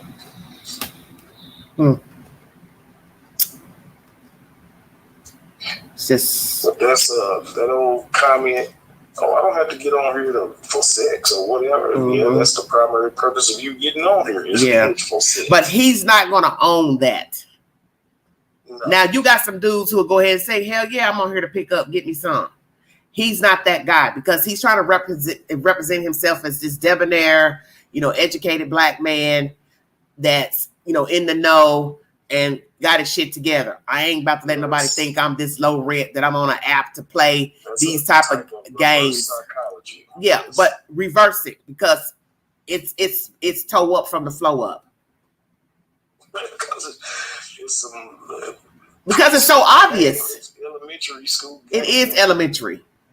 Anybody can see straight through texting only with a grown ass woman. Come on. Yeah. I told her we're not children, we're not in high school. Some people like texting. I know a lot of grown people who will tell me, I don't like talking on the phone, Queen. I like to text. Okay, that's you. I'm not a texter. I tell people I text and type all day dealing with this app, dealing with my other app, Newsbreak app. That's all I do is type. You think when I meet a man, I want to sit up here and type, oh yeah, I live here. I'm from here. I did this. I'm doing this with my life. I did this in 1960. You see where I'm going. Who wants to sit here and type their whole life out in a fucking text? And then he don't like me doing the voice clips. Oh my God, you're clipping me to death. Well, it's just easier for me to just say it in a voicemail. What's the problem? It saves space. It saves time. It's easier. I'm not a big text either. I don't like to text like that either. Well, he tells me, well, I'm at work. I can't, listen to what you're saying out loud, which, okay, I get that. So I guess he wants me to do talk to text. Well, I don't feel like doing a talk to text. How about that? It never even crossed my mind. It just seems like it's his way. Headphones, put a Bluetooth in. I think with him, because the way we fell out in the beginning, he felt like I was kind of, dominant. And it was my way or no way. But I told him in the beginning, I don't understand how you think texting a woman is going to be the appropriate and efficient way to get to know her. Now, maybe a certain type of female, that would be her bag. Well, that's her way. I'm not her. So you can't judge me on what you've done with other women who want to text only. Yeah, everyone is not the same. That's my point. So it's not about me being nitpicky. It's just I want to get to know the person. I want to hear their voice. I want to hear the tone in their voice. Because when you text people, they could be doing anything. And he said that, oh, girl, I can do 5 different things at one time. Texting. Yeah, I know. That's the fucking problem. You're probably talking to Jill and Mary and your dad and your sister all at the same time. Yeah. Well, hey. You be sitting there with your girl. You sitting there texting. Because the text is quiet, ain't it? Yeah. Exactly. What you doing? What you got on? Blah, blah, blah. Then they go to bed at what, 8:30? Whoa! Too early birds. Maybe that's their quiet time. I don't know. Even though I never heard anybody in the background talking a few times, when he has spoken and it sounds like he's, at home or whatever, but I just don't put it past him not to have a female. Even if she don't live with him, I still think he possibly has someone. Most likely. Mm-hmm. Under those circumstances, listening to that type of person in that situation, yes, most likely. Yeah. Well, or otherwise, it would be free time for you. Yeah, exactly. My daddy said to me a long time ago, he said, why don't you let somebody chase you? Why don't you let somebody chase you? And that's exactly how I feel now. Damn near 30 years later. Somebody should be chasing me. Not me chasing him when I didn't even originally send for this person. So that's how backwards this situation is. This person messaged me, and now I'm sitting here, damn near trying to mow them down. Yeah, when you chase a person, you give up a lot of power. You do give up a lot of power. Yeah. You give a lot of power over you. Yeah. Yeah. And they start to realize it, then it puts them in a position to where they feel like, okay, well, I can just do this or I do that. She's going to be there. Yeah. Exactly. Well, hopefully he'll find somebody else if he hasn't already. I'm sure that's why he's on the app, to play these type of petting games and buying women and selling them and reselling them. You just need easier prey. You just need easier prey. Well, but like you say, they're out there. So he'll find somebody who's just into the texting. And then he decides after he done texted a little while, whether it be 2 days, 3 days, a week. Okay, can I come see you? She sent the address, and then they hook up and, as they say, let the games begin. So yeah. Well, that's my journey. I'm glad you came on. I feel a little bit better. Yeah, but you are a smart, intelligent, independent woman. So Thank you. I don't understand why it would be as hard. I don't, because I do know there are good men out there. Yeah. And some men don't want a gullible woman who can't think for herself. They tell them the time. Do you want a gullible? You don't want a gullible woman. Right side. Some men want intelligent black women. Yeah. Well. They're strong-minded and not that they can't be submissive, Of course, anybody can be submissive. Yeah, well, some women are not submissive. They're too independent. You have those types of women, but then you have to be a strong man to be able to deal with that kind of woman. Yeah. You would have to be. Yeah, I was looking at one of my Facebook friends. He had shared this on his story yesterday, and it's a man talking to his wife, and he's saying, I'm trying to understand how you can go to work for 8 hours and listen to a man tell you what to do, but you come home to me and you don't want to hear nothing I have to say, and I can't even ask you to make me a sandwich. Boy, that was deep. Yeah. Look, I was kind of in my feelings when I heard that. I heard that post. You saw that post? Yeah. Or something to that extent. That you can listen to a man tell you what to do, how to act for 8 hours a day on a job. He's a stranger, but you come back to the house with me that I share with you, and I can't ask you anything.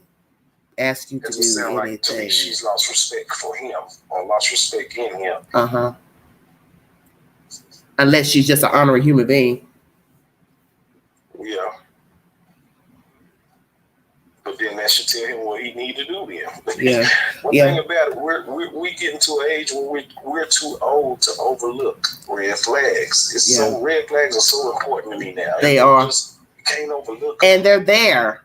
And I can say what I'm seeing here is what I saw with the other one from years ago. That back and forth, we played the same game, this phone tag, back and forth, back and forth. When he pop up, he's got 50,000 problems and whining. And I'm telling myself, why are you putting up with this? You're not his mother. You're not a nursemaid. You know what I'm saying? Because I'm a nurturer by nature. I'm just a nurturing type person. But it has cost me. It has, truthfully, with the last one, it cost me financially. It cost me mentally. And I mean, I don't want to go back down that road with another human being. I don't want to be with somebody that I've got to plead. You know what I'm saying? Notice me. But then when they pop up, they want all this undivided attention. It's like, I'm not doing that. And this person here, I'll call him Mr. T. I was just hoping he would be different. I thought, well, he seems like he's, well established, allegedly. I don't know. And that's the whole thing. I haven't seen anything because really it's just a voice on the phone, one-time meeting. I don't know what you have, what you don't have. I'm assuming you have, probably more than what I have. Cool. But damn, just keep it real. I don't know. I don't even know if it's his real fucking name. And that'd be fucked up. I don't even know his. Oh my God. Oh, Jesus. Oh, Lord have mercy. It's so depressing. I'm gonna be truthful with you. I'm angry. I'm angry. I'm pissed off. I'm mad at myself that I've played this game on and off for 3 weeks because I felt like he didn't have to message me. He could have just found somebody else, but I have to own my part that I've been a willing participant when I see the signs that he's not interested. So. Well, I wouldn't say he's not interested. I would say that. What else could it be? Getting what he wants. He's not able to have things the way he want to have it. So that tells me he's interested. He reached out. But reaching out don't mean you're interested now, Alan. Now, a man doesn't have to be interested in a woman per se, because one, he didn't know me. So you started to get to know me. He realized, okay, she's really strong-willed. So am I. We're going to butt heads, which we did. But my thing is, I think he only wants physical when he could have just came out and said that and let me decide if that's what I want to have with him. Yeah, true. Exactly. But you think he's interested? How? How do you get that? I think he's interested in, he's physically interested. Yeah. And I think it wasn't as easy as he thought it might be or it could be. So just in and out, and I call and be bothered when I feel like it. That's what you mean. Yeah. Yeah. Not me. I think he really just wants friends with benefits. Okay. There's a better way to put it. Right. But not the dating, the courting, going out, being seen together, me hounding him. Hey, when we going out? Hey, when we going to do something? No, he definitely don't want that. Okay. To his actions. Exactly. I will agree. Well, and you have presented a challenge to him. You were so funny. You made it difficult for him. So, but because I'm thinking the average man by now would have said, "Fuck this, I'm gonna quit talking," and I'm just gonna go find somebody else to pick up. Because I'm sure he has. I'm sure there's more that he's hooked up with since he's talked to me. I'm sure. Well, you left some doorways open for him to where he feel like there's still an opportunity.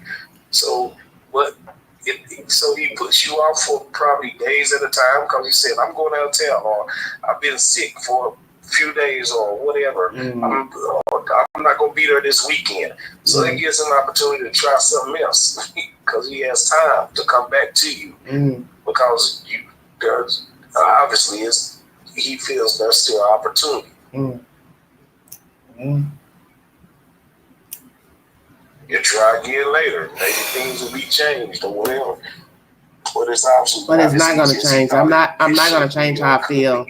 I want more, and that's what I want. Now, let him tell it the other night when we talked. He was like, well, we can see where it goes. I guess after this alleged Pigeon Forge trip or whatever. But my mindset is we can't even navigate here locally. How are you going to take me somewhere else for it to get to the point of we see where it goes?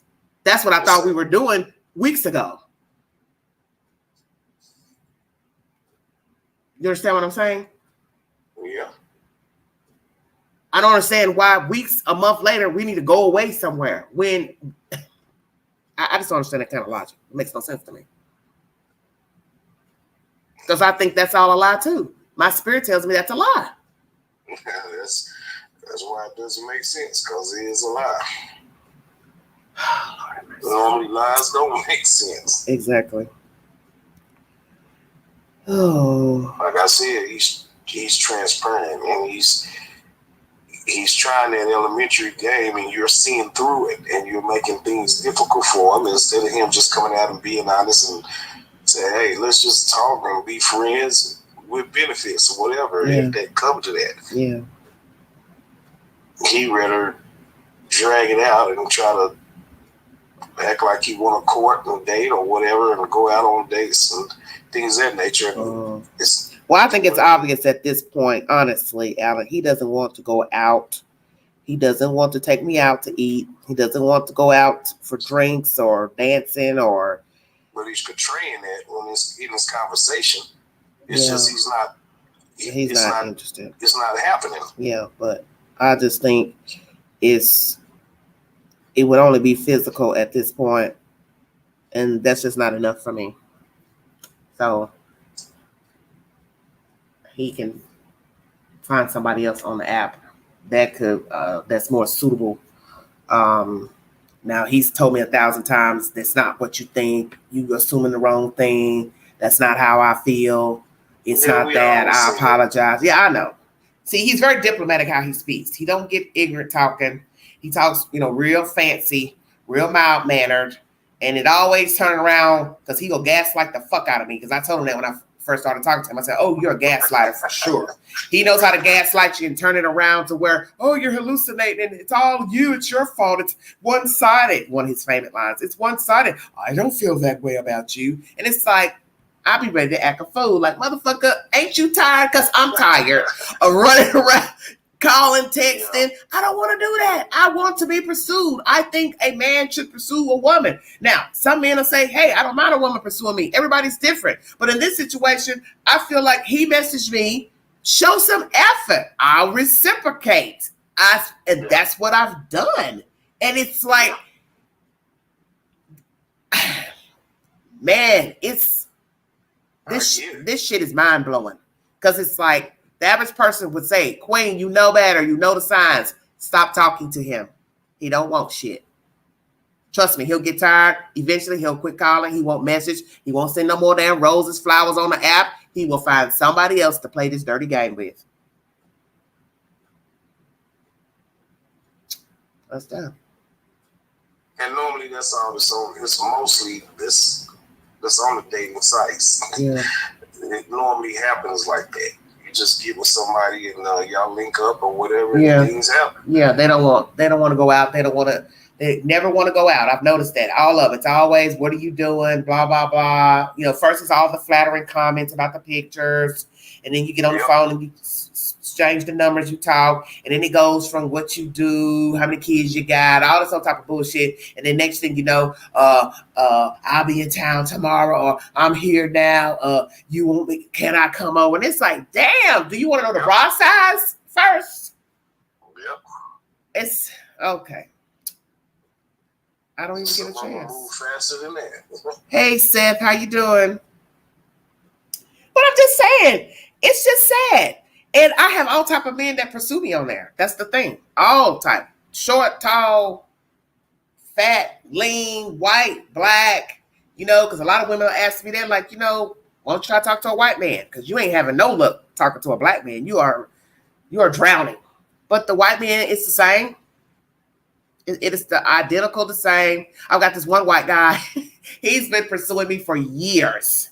He'll always send me the sweetest little messages. How you doing, Queen? And I might say something back. And he's never been nasty talk. There's one thing I can say about him. He's never said anything nasty, derogatory. He's never sent any, nude photos or nothing like that.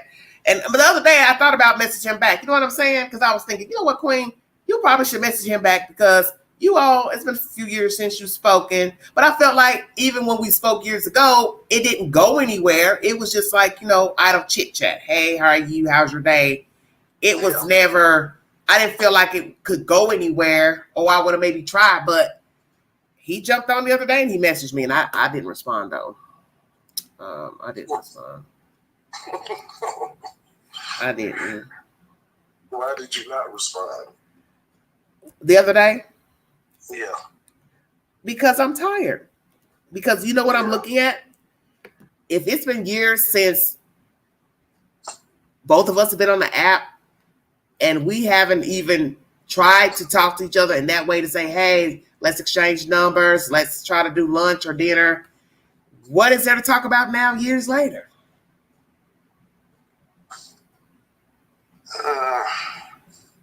I mean, I could be over exaggerating. I don't know. I'm just at a place where I don't see the point of me trying to talk to anybody on the app. It's just, I'll say, hello, how are you? Okay, like for instance, this one guy messaged me earlier. Hi, how are you? I said, hey, how are you? And then I asked him, what did he do for a living? He responds, well, I don't want to talk about what I do for a living on the app. I'll drop my number, or you drop your number, and we could talk. For what? The app lets us video chat. You don't even have to exchange phone numbers. Yeah. Why should I give my personal phone number to you for you to tell me what you do for a living? You don't have to tell me where you work. I didn't ask you where you work. I just said, what do you do for a living? So you don't even know if you like them or want to know them like that's what I'm saying. That's what the app is for. It's for you to tell me, I'm this, I'm that. I got a kid. I got 4 kids, 2 kids, married, unmarried. I like this, I like that. And then I can decide if I want to further talk to you and give you my phone number or video chat. But you ain't told me nothing but I don't got no kids. I ain't never been married. So I say, okay, well, I've never been married. I got 1 grown son. That's it. Boom. That's the extent of our conversation. After that, you understand? It's nothing. So then he messages back with well, drop your number and we can talk further. And I'm thinking, but you ain't told me what you like to do. Hey, I like to ski. I like basketball. I like sports. I like hunting. I like fishing. It just dropped, hey, leave your number. And then you already know what's going to happen. Call. Next thing you know, the conversation starts going left. And now this person has my personal damn phone number. Exactly. And they give us the option to video chat. Why not say, hey, would you like to video chat? I mean, it's a camera on the app. We can video chat. They don't ever want to do that either. They never want to video chat. They always want the fucking phone number. There's definitely a reason for it. Lord have mercy. Sometimes I think, oh, I want to leave here so bad and go somewhere else. Then I tell myself, yeah, you could leave here, go to Atlanta, and you probably be just as miserable. Because let them tell it all. Them men down there like men. Well, damn. Or gay. Look, they gay or gay. Or got a girlfriend, or the ones that are single that do make 6 figures. They players. They not trying to be locked down. They like, going from woman to woman. That's what they do. They the top of the line. And they know they're the cream of the crop. They make 6 figures. They in corporate America. Yeah. They're not gay. And they well established. And they don't sell drugs. So, they got a lot going on for themselves. They don't want to be locked down. Yeah. They play in the field. And we see that from all the famous men who get themselves entangled in all this female drama. And their problems are just as jacked up as a regular guy, Yeah. I don't know. And I definitely don't want no woman. So that's off the table. Hey, listen, ain't nothing a girl can do. Ain't nothing a girl can do for me. Listen, hey, I love me a man. Do you understand with me? I don't need to get descriptive, but I love me a man. It's just something about him because God created him. And he makes sure that he gave him a partner. He called her Eve. That's the rest and the end of the story. It speaks for itself. Speaks for itself.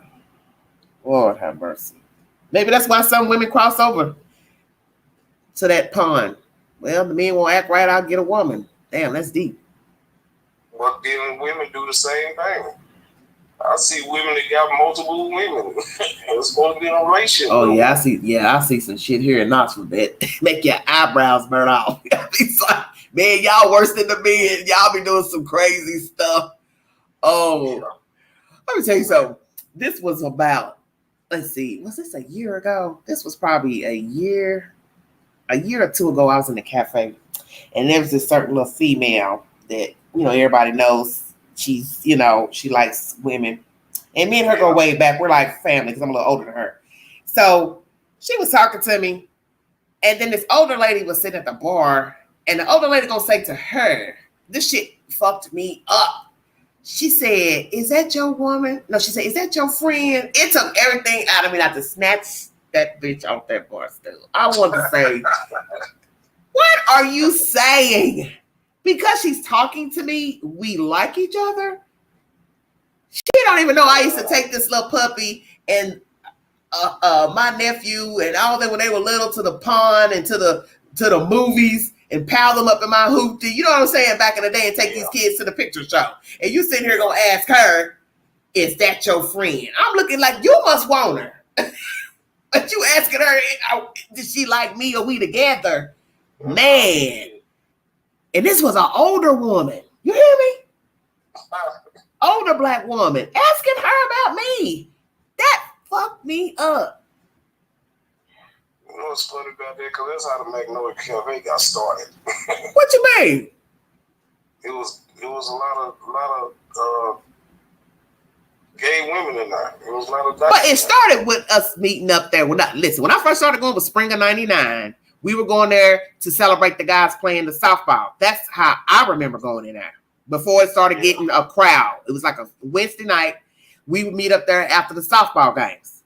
And then next thing you know, they decided to do the Thursday night, ladies night, which used to be crunk as hell. And tried getting that started back last year. But I told them, you're going to have to advertise. You can't expect me to just, get on my network and get on Facebook and say, hey, everybody come down to the Magnolia on Thursday nights. You got to advertise because everybody's going to the old city. So everybody's locked in, to go into the old city. They're not going to think to go to the cafe on Thursday night. You're going to have to get on the radio. You got to sell it. You got to sell it. And I miss those days. I'm going to be truthful. Hey, I'm still young. I miss those days. But they used to call it Dyke Night from the beginning. Oh, Lord, I'm through with you. They used to call it Dyke Night, and that's what made a lot of men start coming. I guess I missed that. Was in there doing all this and that. And now everybody just started coming on Wednesday, and it's been like that for, years. It started in the 90s like that. Well, I just went Wednesday, Thursday nights to mingle, have fun, chill. It wasn't about no goods. Not for me. Now, what the mother folks was doing, I don't know. But I will admit, those were probably my best years. Was going in the cafe on Thursday night back in the day. Oh my God, I miss it. I miss it. Oh my goodness. I had some good times. I remember all my little spots I used to hit. The Grand, and then when Buck and Raheem had their little spot, and then that ended up getting too treacherous. Had to crawl up out of there. A few times. So it's like Club Platinum was a nice spot. I went there now. Scrappy had Club Platinum. Okay, and I went there a few times. I remember when 8 Ball came. That was a nice night. Well, and then of course our infamous the one on MLK. Yeah. That was a whole different ball game. See, all these are hood clubs, and Knoxville just need that one nice spot that's just on grown folks' time. And because you can't let the younger people come in. And what's sad is that even a 40-year-old is considered a 20-year-old now. Because their mindset is still like they're in the, they're still navigating hood ways, and they still want to smoke and chief and do all that. You can't do that in the people's business. Yeah. Because everybody knows that's a recipe for disaster. It's sad to say, but it's just the truth. And there's people who don't imbibe, they don't smoke, they don't want to smell it in the place. And then too, next thing you know, here come the folks. They coming in, lurking and looking. Because anytime you decide to mix marijuana into the picture, it's gonna be something else.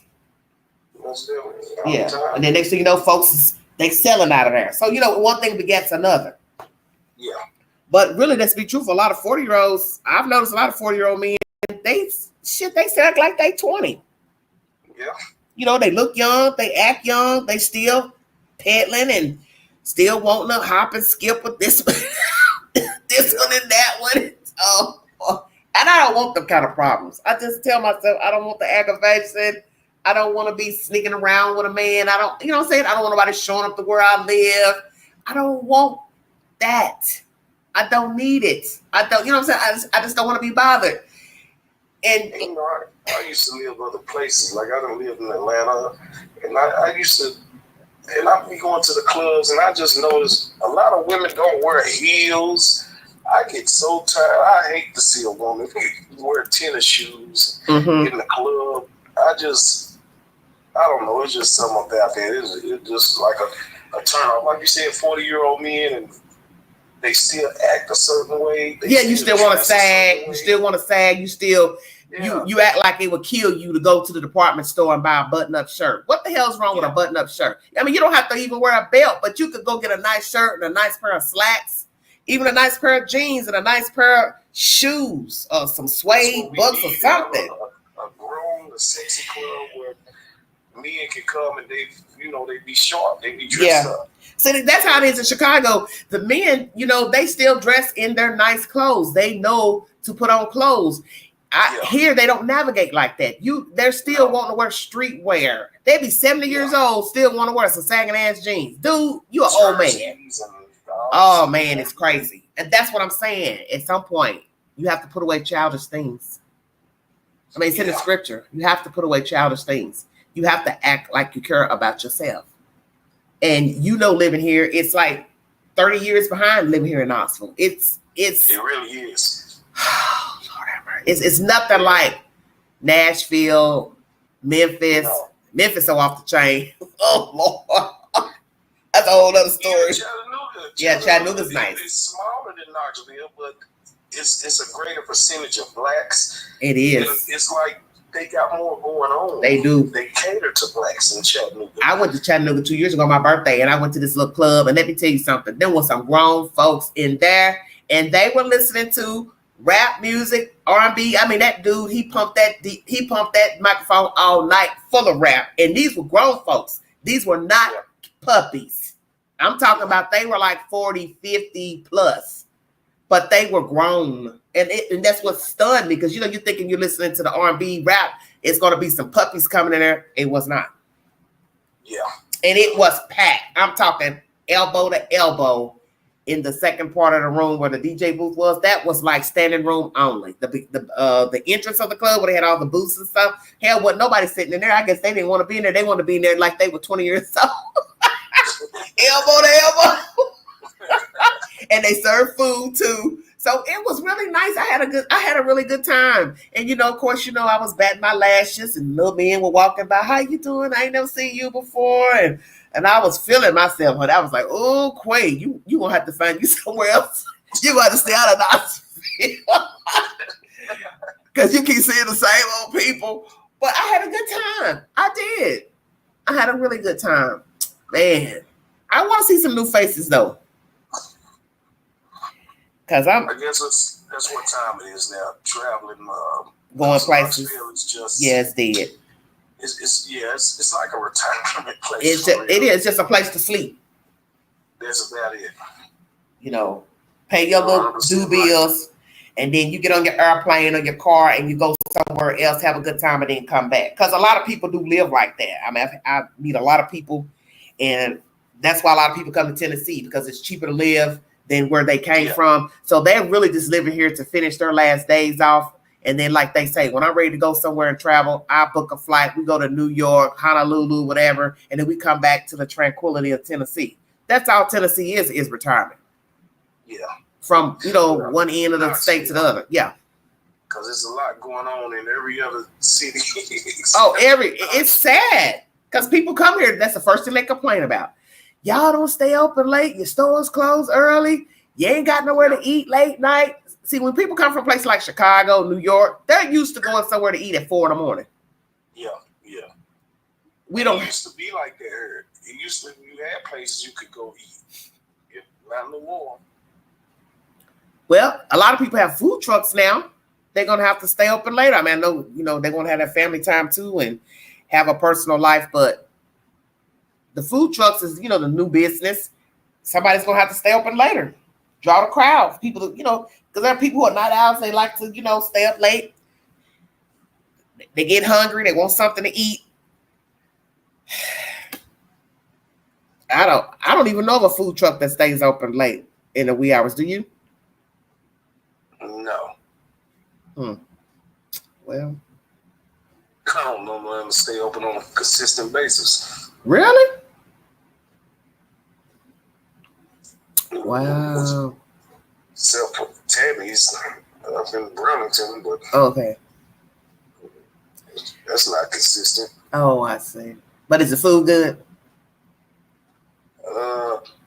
I normally just get fish when I get I like fish. What she said? They said whiting.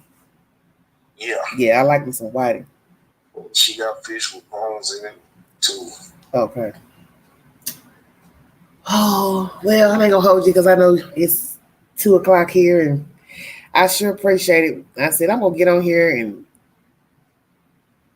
talk to the fans and let you give your opinion. And I sure appreciate you talking to me. And I love the fact that I love what you do. I love Thank the you. fact that you got a platform and you share informative things. Yeah, because I don't like talking about depressing things all the time. Think and cause them to, just think about things. Well, it's going to be continued. It's going to be continued. Because you know what I did, don't you? What'd you do? I sent them the link to it, to the video. Oh yeah. Oh yeah. So they can get it. They can get it straight from the horse's mouth. They can listen in, and they can see where I'm coming from. Because I don't really think they understand how I feel. They don't really know, what I've been through the past couple of years, dealing with this other man. And really, it doesn't matter what I went through with him. I'm wanting to move away from that situation because it's a dead situation. But I don't feel like I deserve, to be treated the way I'm being treated now. It's not fair to me. Because he wouldn't want a woman to treat him this way. And I just don't think he gives a fuck, quite frankly. And that's just my opinion. And he don't have to like it. And he can keep talking in circles that, it's one-sided. It's your perception. Like I told him, I'm only judging things according to what you're putting at my feet. That's all I can go on. So it don't matter if you say, I like you, I'm interested, I don't have the time, I'm busy. Well, motherfucker, make time. How about that? Well, I'm going to tell you this. Shit. Show me you like me. In my life, I had 13 women. 12 other than my main. I can't fool with you. 12 women. Not at the same time. Circle. These ain't one night stands. These are 12 women, 13 women that was in my immediate circle. At the same time? Yeah, that I frequent. How could you keep up? You didn't never call any of them by the wrong name? No. Oh my God. Just juggling 13 women. I don't know how you did it. And I'm telling you, the same things I heard him say, I could see myself saying those same things. Oh, yeah. Of course, because you can't be at 12 different places at the same time. No, you're not Houdini. So you ain't got 2 legs, 2 arms. Exactly. You can't be there. You got to make up reasons why you can't go out or you can't come over. You got to make up reasons why you can't call. Yeah. It's obvious that there is somebody else. Yeah. But to what extent their relationship is, is another question.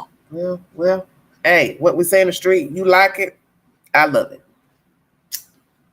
Shit. But one day these men gonna realize how much better it is to have one woman. Yeah. And all that you was splitting up, all that love you was splitting up and sharing, and it was just being exhausted. It's exhausting.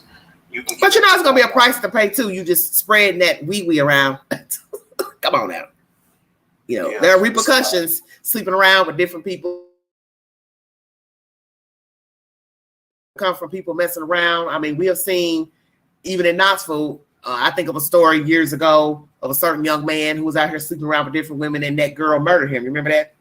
Back in 99, spring of 99, after in Strawberry Plains. Remember that story? Oh, that dude that got killed in that trailer. Yeah. Well, I was hanging with a certain person who was messing around with him at the time. So you can imagine what that was like. And I'm even at the funeral and I'm like, this ain't Queen. I don't rock like this. And then guess what? Right. Okay. Say what? That was one of the 12. That woman that was with him? Yeah. Oh, you. I was involved in that situation. Oh, you're kidding me! Please tell me you're making this up. You are making this up. Oh, you see how small the world is? Yeah, it's very small. Okay, and so here I go with this. I'm at the funeral with a certain person who was messing with him, right? Yeah. At the end, we get in my car, and the people come by the car to say, hey, would you like to put the tag on the car for the funeral procession? I told them no. She tells them yes. They put that thing on my car. I'm cussing her out. Like, why would you do that? I'm ready to go. And the next thing I know, the traffic that's sitting right in front of Austin East wasn't moving. So I was like, well, what's going on in the street? And so then we looking in the street and she's like, oh my God. And I'm like, what is it? She's like, oh my God, that's my husband blocking the traffic. Get the fuck out of here. See? Hell no. He was blocking the traffic because he saw us. He went to the funeral to see if he was going to see her there. So it could confirm she had been messing with him. I told her, I said, you're going to get us killed. That's exactly what I told her. Oh, I said it right there sitting in the car. I said, he's holding up the procession and you done put this damn tag on my car. Let them people put this tag on my car. I don't want to be a part of the procession. And finally, they had to make him move his car so they could start. That shit was crazy. And now here you come. He had a wife and a family in Georgia, in Atlanta. Did he? He had a wife and family in Atlanta. He was messing with her in Strawberry Plains, but that's because she kept a lot of his stuff. Oh, I see. Okay. Vehicles and things. Okay, I understand. Wow. Females. Yeah, he had. That's what I heard. He had a lot of women. Damn, that's deep. What did you think about that? Man, you're gonna have to talk. We got some real stuff to talk about. We're gonna go back in the book of life. Because I remember when it played out on TV, the news, and they said they could smell the bleach from the road. The police said that. You hear me? No, they could see the blood in the driveway. In the driveway. Well, was it a driveway or gravel? It was bleach on the back of the deck. Okay, but I'm saying I thought they were saying that when they pulled up, they could smell it, the bleach. The police, like they could tell somebody had been cleaning. You could smell gasoline. It was gasoline? Yeah. I knew they said they could smell something. And I thought smell bleach in the house. Oh, in the house. She tried to get the blood up, but it was blood specks and splatters all over the gravel driveway. Oh my God! What? That you could see in broad daylight that you wouldn't see. Yeah, at nighttime, right? So, what did she shoot him? Yeah. Oh my God! Did she ever say why she did it? My opinion, because I believe she was just trying to rob him. She robbed him. Ain't no trying. She robbed him. Okay, but you should. But she acted like he was beating on her. Abusive. Okay. I thought it was maybe because of the other women. No. Oh. Because she was cheating. Oh, but what did we talk about earlier? That don't really mean nothing. I can still have emotions towards you, even though we're all doing dirt. Yeah. Some sick love. What I think is love. They was using each other. Yeah. He used her as a place in Knoxville. to come and do his dirt, and because it's in Strawberry Plains. Yeah. Ducked off. Ducked off. And she was using him. He's taking care of her, just like he's taking care of whatever other females he was taking care of. Damn. So let me ask you something. Where is she now? Is she still incarcerated? She's in Atlanta. In a women's prison? No, she never was in prison. Wait a minute. She didn't ever go to jail? She went to jail, but she made bond. Okay. But I don't think she never went to prison. She's living in Atlanta. Okay, but I'm just saying, did she take a plea deal or she got? I don't understand. I mean, what happened to her legally? Exactly what happened? I tried to stay away from the situation. Oh, okay. It was two girls involved in it, and one of them was trying to blame things on me. And she was saying I didn't have nothing to do with nothing, and the other one was saying I was. Oh my God. I am not believing what I'm hearing. It knocks me about I did, because of course they wasn't assuming that a woman would do that. Oh, because you were messing with her, they thought you were involved. Yeah. Oh my God. I'm the one that took her home when the police first came up there. Oh Lord have mercy. Well, who did they pin the murder on? Her and her friend from Atlanta. But that's what I'm saying. Did she plead it out? Did she? I don't know how that actually turned out. So you just removed yourself, didn't even care. And got probation because her thing, I believe her defense what she was using was he was beating her. Oh, I see. Which he was beating her. Okay. And I'm assuming that's what it was, because I never heard she went to prison. I see what you're saying. Wow. She was in jail, but made bond. She got mad because I didn't have to make her bond. But she didn't need me to make her bond because she had all this money. Yeah. And she ended up making her own bond. She had like $1 million and some odd dollar bond. She made her own bond. She had his money. So she just ended up robbing him. Now the other girl's in prison. Now what's she in prison for? I would assume murder. His murder. He actually didn't die from a gunshot. He got shot in the back of the head. He actually didn't die from that. He died from cleaner's plastic. He died from suffocation. They put a bag over his face? Yeah. Well, who told that? I can't believe I'm listening to this. When he didn't die after he was shot, and he jumped up and started trying to run through the house, and blood was everywhere. Oh my God. And somebody put cleaner's plastic, which is real thick, when it's doubled up and all of that, around his face, and he died from suffocation. What the hell? The bullet went in oh my God! Like behind his ear. Yeah. In the back part. So he got shot in the head, and he was able to run around. Huh? He got shot in the head, and he was able to run around. Yep. It came out. It went in the back and came out the front.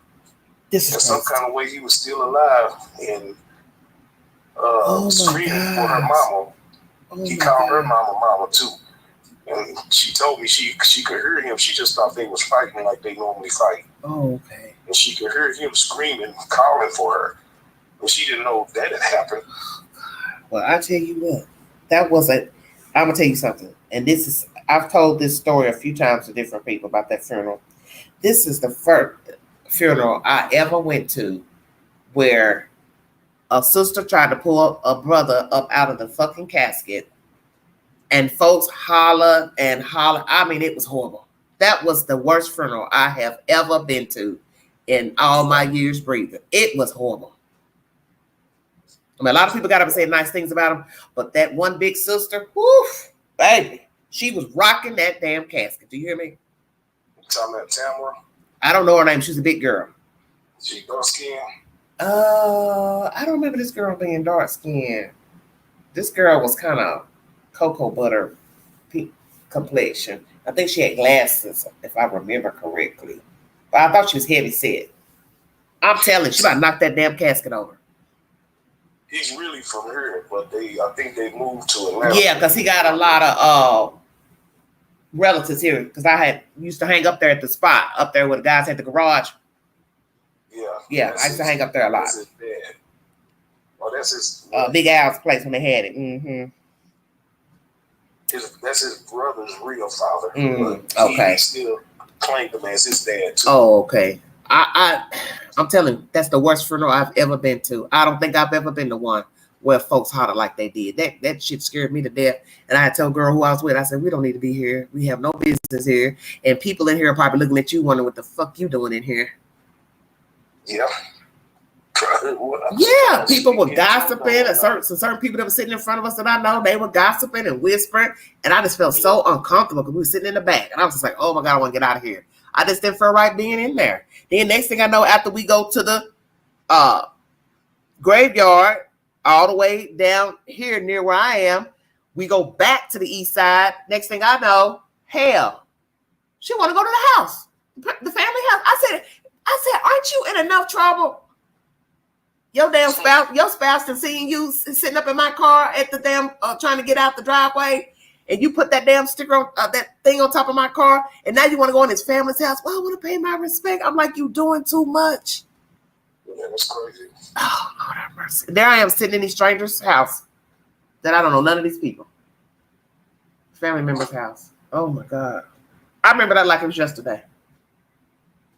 You know, the police interrogated me for about a week. And when they finally came to the conclusion that I really probably didn't have nothing to do with it, they was asking me, because I was taking up for her, because I didn't think she had nothing to do with it. I'm thinking somebody broke in her house and tried to rob them and kill them. Oh. So you really didn't think she did it?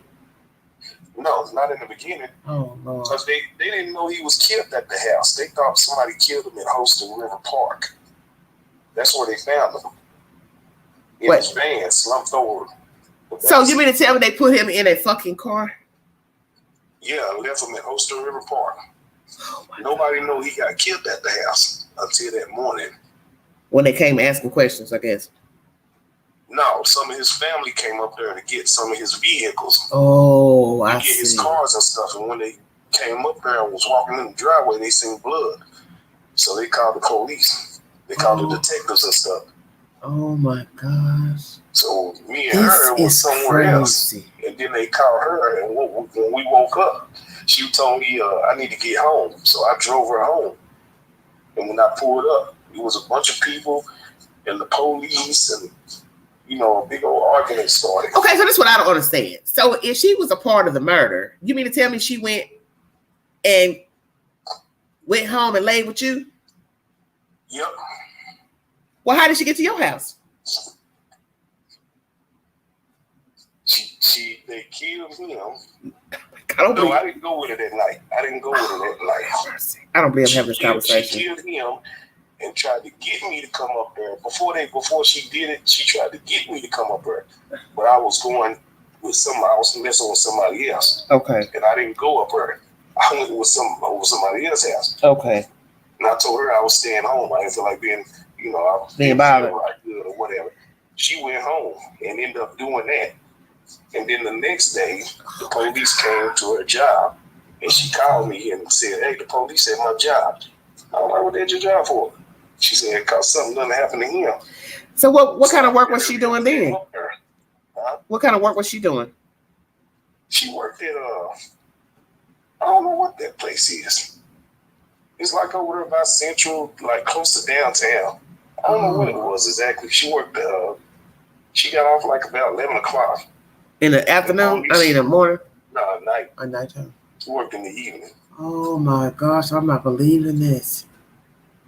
What so in the hell? So we left the police department and went home, and the house was ramshacked. The trailer was ramshacked. Looked like somebody being there done broke in. So that's your first time seeing it, so you didn't know what to think but what you saw. Yeah. Right. But the more I looked at it, you realized the police had did that. The more I looked at it, I just realized this looked like somebody staged it. Like, oh no! Like you see on TV, okay?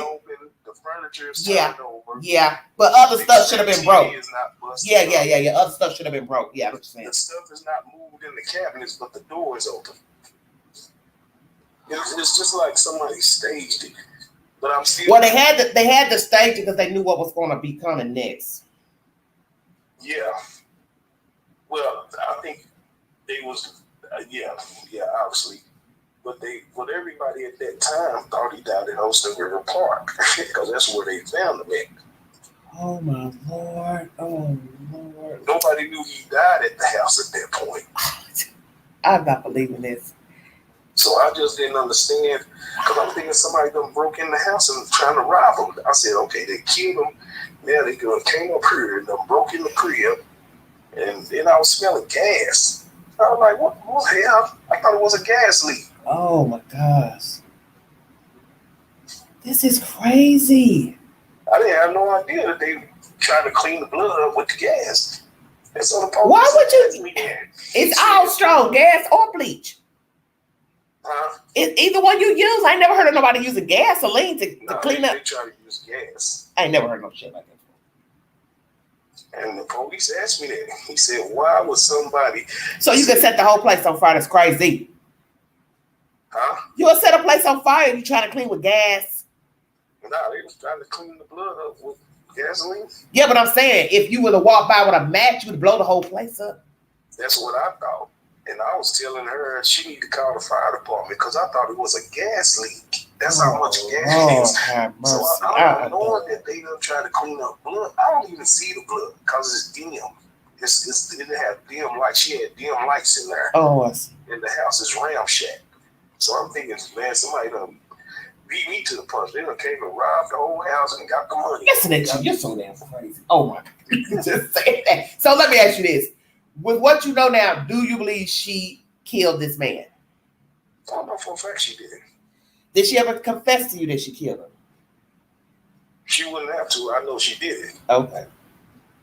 And you ain't gonna tell me that part. I know she was trying to make it look like I did it. If I would have came up there, I just... So that's what you're trying to tell me? You think that's why she wanted you to come up there?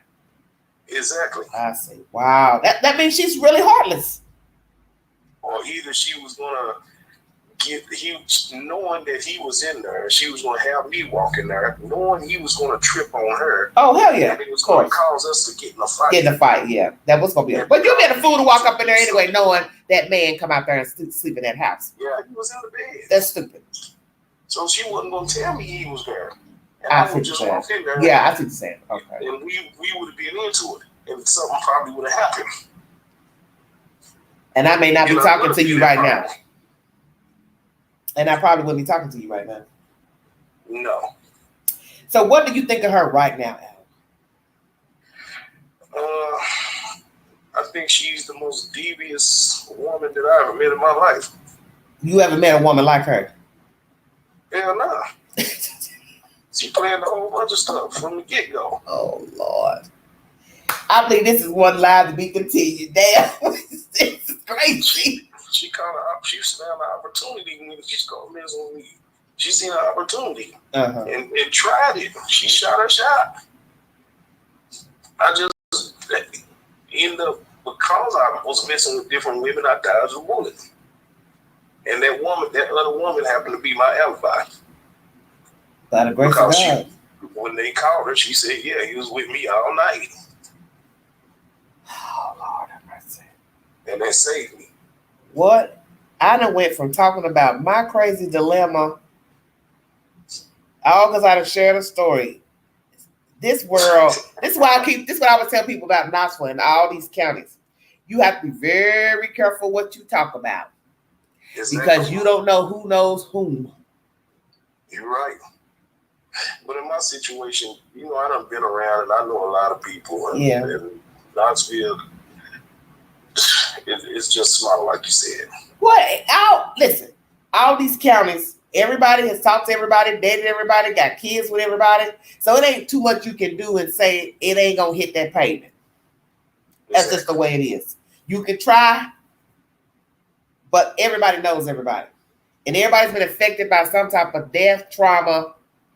It's just the way it is. I tell you what, I don't know if you want to come back one day live and talk about a certain subject with me that I've covered on this channel that I haven't gotten an answer to. But I'd like to talk about Freddie Black. Freddie Black? From Oak Ridge? I don't know him. Oh, you don't know him? Uh-uh. Yeah. 2 years ago or so, he was murdered outside his house, the doorway of his house. And to this day, they have not arrested anybody. TBI is investigating, and I'm trying to understand why they don't have a suspect yet. Yeah.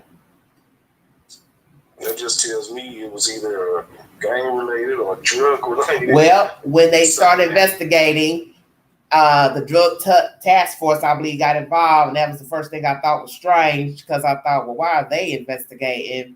Because I don't know him to be affiliated. So I don't know what happened, but I know a certain young man who was had seen him that Wednesday night at the cafe, if I'm not mistaken. I believe it was a Wednesday night when that took place. And he said everything was fine, he was cool, we chilled. And then he went home, and I heard the news, that he was shot. But what's strange is he had these big old fluffy type dogs. I mean, they were vicious looking. And what I have to tell myself is, in order for the person to have shot him, they either had to be standing over the fence and shot, or they walked in the fence. Now, the only way they would have got past the dogs is if what? You knew the dogs, right? Yeah, unless he killed the dogs. Because allegedly he was shot in the face. And you have to have a pretty good aim to shoot somebody in the face from across the fence in the dark. Unless you're using a high-power rifle. And there was a certain young man who they suspected, people, put in the street that he did it, but he claims he's innocent. I don't know, but I find it very strange. As small as Oak Ridge is, and I know people probably out there walking the street, getting high. Somebody saw something, and there's conversations about stuff was moving out the house. Got moved out, if you know what I mean. Yeah. And that was on the daughter's part, and I think she was interrogated. So somebody knows something. And I'm assuming somebody from out there probably did it. But then, too, they said, he had some issues with some folks out here in Knoxville. Had a little sharp tongue. And could have been a gambling situation, don't know. But one of the young guys, they said he disrespected and had slapped him while they were out there gambling. And they believe he's the one that came back and shot him. But so far, that young guy hasn't been arrested. So I don't know. I thought maybe you had knew about that. There's obviously no witnesses to place him. Oh, you know damn well somebody was on that sidewalk. Somebody was on there. And then he lay dead for hours into the next evening. That's suspicious. Because he sold liquor, and I think he also, did some other stuff. Yeah. But that's why they don't have nobody, because it's a black on black crime, and it ain't really. And the people that probably know about it, they ain't saying nothing. So it's of course. Who did it was connected some kind. Yeah, because you're not gonna show your face to say what you saw and didn't see, because then they'll be asking you to testify, and nobody wants to be known as a snitch. Mm-hmm. They're not gonna do it. Oh yeah, but I know that time of year it was warm. People walk that sidewalk to chill, drink, pedal, buy their stuff. Somebody saw. Because he had to been asked to come out. Because how you know he's going to come out and stand on the, in the front door? How would you know that? Unless you told him to come out. Or you told him you were coming. Or they just happened to be wanting to kill him, and he just so happened to be standing in the doorway, and they shot him. I don't know. It's just very strange. Anytime they don't have any suspects, it's always strange. Yeah. I think they got a suspect. They don't got the proof. They may have people call in saying, hey, I think such and such did it. He did it. But they got to have proof he did it. Yeah. But them people out there, they know who did it. They just not willing to go to court and tell it. So they tell me that type of person that they are scared of, that he is connected, or he's in the streets, or he's about that life, and they don't want to get involved. Well, you got to remember, everybody know each other out there. They all live around each other. You're going to have to walk around, everybody family member and all that.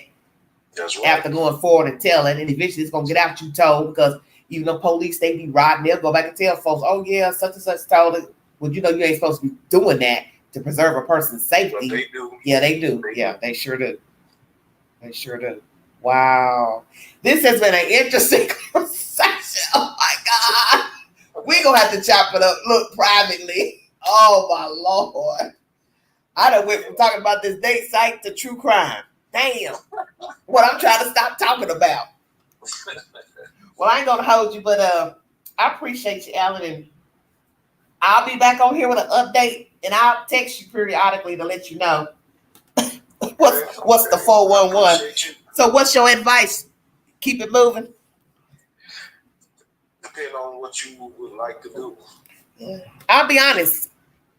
As foolish as it sounds, I really would like to see where it goes, but my heart and spirit tells me he's not truthful. You understand what I'm saying? I don't mean see where it goes as far as really trying to see where it goes, but just allowing him to keep on digging a hole for himself. You've been investigating everything. But it's gonna make me feel worse because you got to think about it. I'm a woman. I'm a creature of habit. If the more I dig, the more I prod, the more I still keep trying to have faith in the momentum and the lies, I'm really just hurting myself when I've already seen the signs he's not truthful or what is to believe to be the truth. So really in the end, I'm hurting myself. Well, that's how you're going into it, with the knowledge that he's not truthful. And you know he's on some bullshit. So, you know, when you ask him, hey, let's do this such time. Well, I got to go here. I got a business thing. Okay, well, after you get through the business, give me a call. And FaceTime me. You know, just keep it going and see how deep he goes. You know, just play the game with him. Yeah.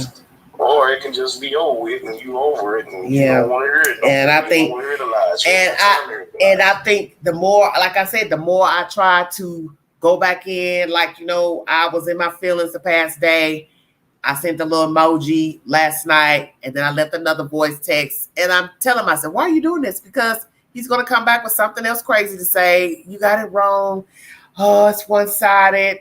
But my spirit's still telling me you have these feelings for a reason. It's just like this. I'm sure how crazy my world is. I could be watching a movie. I could be thinking about something in my own personal life, how out of the world it will play out on the fucking TV screen. That happened the same night. I was talking about something and I was thinking about him in a situation. Do you know the movie I was watching played the exact scene? See where I'm going with that? It's like the universe is saying, I'm going to show you on TV time that you write about what you're thinking about. Wow. That shit scared me to death. I was thinking about something that he was going to do crazy. And I'm sitting here watching a damn movie and it played out the script on the fucking TV screen. And I said, oh yeah, Queen, leave that boy alone. Yeah, that's crazy. Leave him alone because that's a premonition right there. And that's fiction and shit you watching on TV. Come on. But really what I was watching wasn't fiction. It was a movie based on a true story. Yeah. And I said it was a reason for you to turn this movie on because you could have picked any movie off of Hulu to watch. Why is it something you was thinking about that he would probably do? It's now playing out on a fucking TV screen. That shit just messed me up. And I was just like, no, that's a sign. You quit talking to him. I mean, identical. Because this movie was crazy. And it's about what we were just talking about. A woman ended up murdering her husband. Because she found, he was cheating on her and doing stuff. And she got tired and fed up. And he was a gambler. And he was wasting their money and stuff. And they were trying to buy a new house. And then she ended up getting tangled up with the doctor at her the office where she was working. So she ended up killing her husband. Melanie McGuire, that's her name. Melanie McGuire story. But it was just stuff that was in my head about him and his habits. And I was telling myself, it's just something about him and the gambling and stuff. I was saying something ain't right with him. And then a scene played out in a movie of what I was thinking about with him. And I was just like, man, this is crazy. Queen. Wow. I mean, it kind of spooked me. Well, maybe, yeah, it is. Telling me to leave that alone. Look, Before you become your own content. Yeah, and somebody else gonna be on somebody else's channel saying, I knew her when. Yeah. She was cool, she was this, and she used to talk about this on her platform, and now she's now a damn true crime story. Because let me tell you something, and I've said this 1,000 times, the reason why I don't like to keep talking about, death and murder all the time. You can become what you talk about. And that's in the scripture. You speak it, it shall be so. You claim it, you understand what I'm saying? Say your words, God. Exactly. And that's why I don't like to keep talking about death all the time, because I feel like if I keep indulging in that, always talking about that on this channel, I'm going to eventually claim that into existence. I'm eventually going to be a part of somebody's story, or I'm going to be the story. And that's just how I feel. That's just how I feel. And I've been getting that premonition here lately. Stop talking about death on that channel, because I think she may eventually, tap me on my shoulder, one way or the other. And I just don't, you understand what I'm saying? I don't want to keep talking about death all the time, because I don't think it's a good omen, to always be talking about people being unalive and hurting and missing. And, I said, there's too many other topics I can talk about. And I really like talking about real life situations like what I'm talking about right here. Yeah. It's more stimulating to me, to talk about relationships and courtships and. Well, I'm going to say this right quick. I just want to tell you this. I appreciate, your platform, because it was really therapy for me to tell my situation about my baby mama and my son. Yeah, and we haven't done an update on that too. It's like the fans were really receptive to your story. So do you have an update? And I appreciate you telling me that you appreciate me, because I appreciate you as well and love you. It turned out to be therapy for me, actually. But yeah, we was talking about Knoxville, how small it is. Come to find out, my son, he works at Alco Aluminum, or it's something else now. But I know you're talking about. Come to find out that he works with his biological father, been working with him for 2 or 3 years, and neither one of them knew that. I'm dead.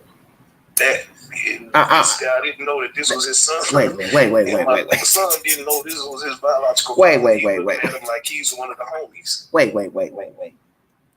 It's crazy. Say that again. They work right next to each other at work every night. Do you know I've heard stories like that where, a woman may have gotten rid of her child or gave him up for adoption, and next thing you know, the child goes and finds the parent, and they've been living around the corner from each other. Yeah. This is crazy. What? Been working together, looking at each other like, one of the homies. They don't talk to each other. Well, how did the man find out? That was his son. That told him that he's the father. Well, how she know if he is the father? She knew. She knew the whole time. Okay, I see what you're saying. Because I'm just saying, wouldn't it be best to have a blood test first? Yeah, they would have had a DNA test. Okay, so he is, look, like Maury Povich. He is the father. Yeah. Oh, yeah. Lord. So how is the son receptive? I asked my son about 3 days ago. I said, has this changed our relationship at work? He said, yeah, somewhat. I said, it got to be awkward. Yes. So, it is. Because I looked at him as one of the homies. Oh, no. They've been working together for 3 years. Can you imagine hearing this? Either one hearing that this is the father, this is the son. I mean, I'm not being serious. What are the odds they're both working in the same company by each other, and they don't even look at each other? So, initially when my son first started working there, because he was there first, he was asking, who are you or where you from, and he was telling them, and I guess he said who your father and mother, so he knew me. You're like, man, I know your dad. I know him real good. I know his sister, his family. But look, he didn't look at him and think to himself, that boy looked like me. Come on now. Well, no, why he didn't, because when he told him who the mother is, he probably said, oh, I know her too. But he didn't probably go into no detail. Yeah, but what I'm saying is, if you look at a person, you can see similarities that we are sister, brother, maybe cousins, son, father. See where I'm going? Yeah.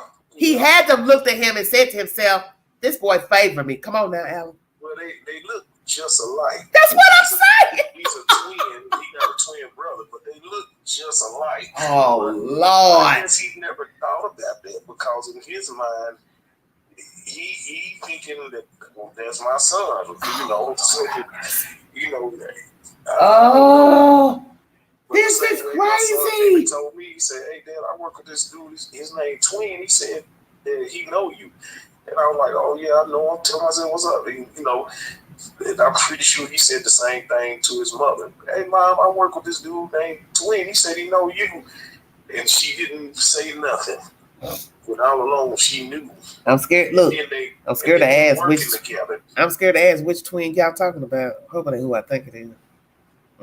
Please tell me. They from the west side. I know they're from the west side. I don't know their real name. I forgot their real name. Used to hang at Sea Hills. Yep. Oh, look, I'm dead. Yep. Me and you gotta go for drinks. I'm buying. You hear me? Yep. I am buying. Small world. Yes. Because I could have sworn I saw a weird post recently. I'm going to have to go back on my Facebook page.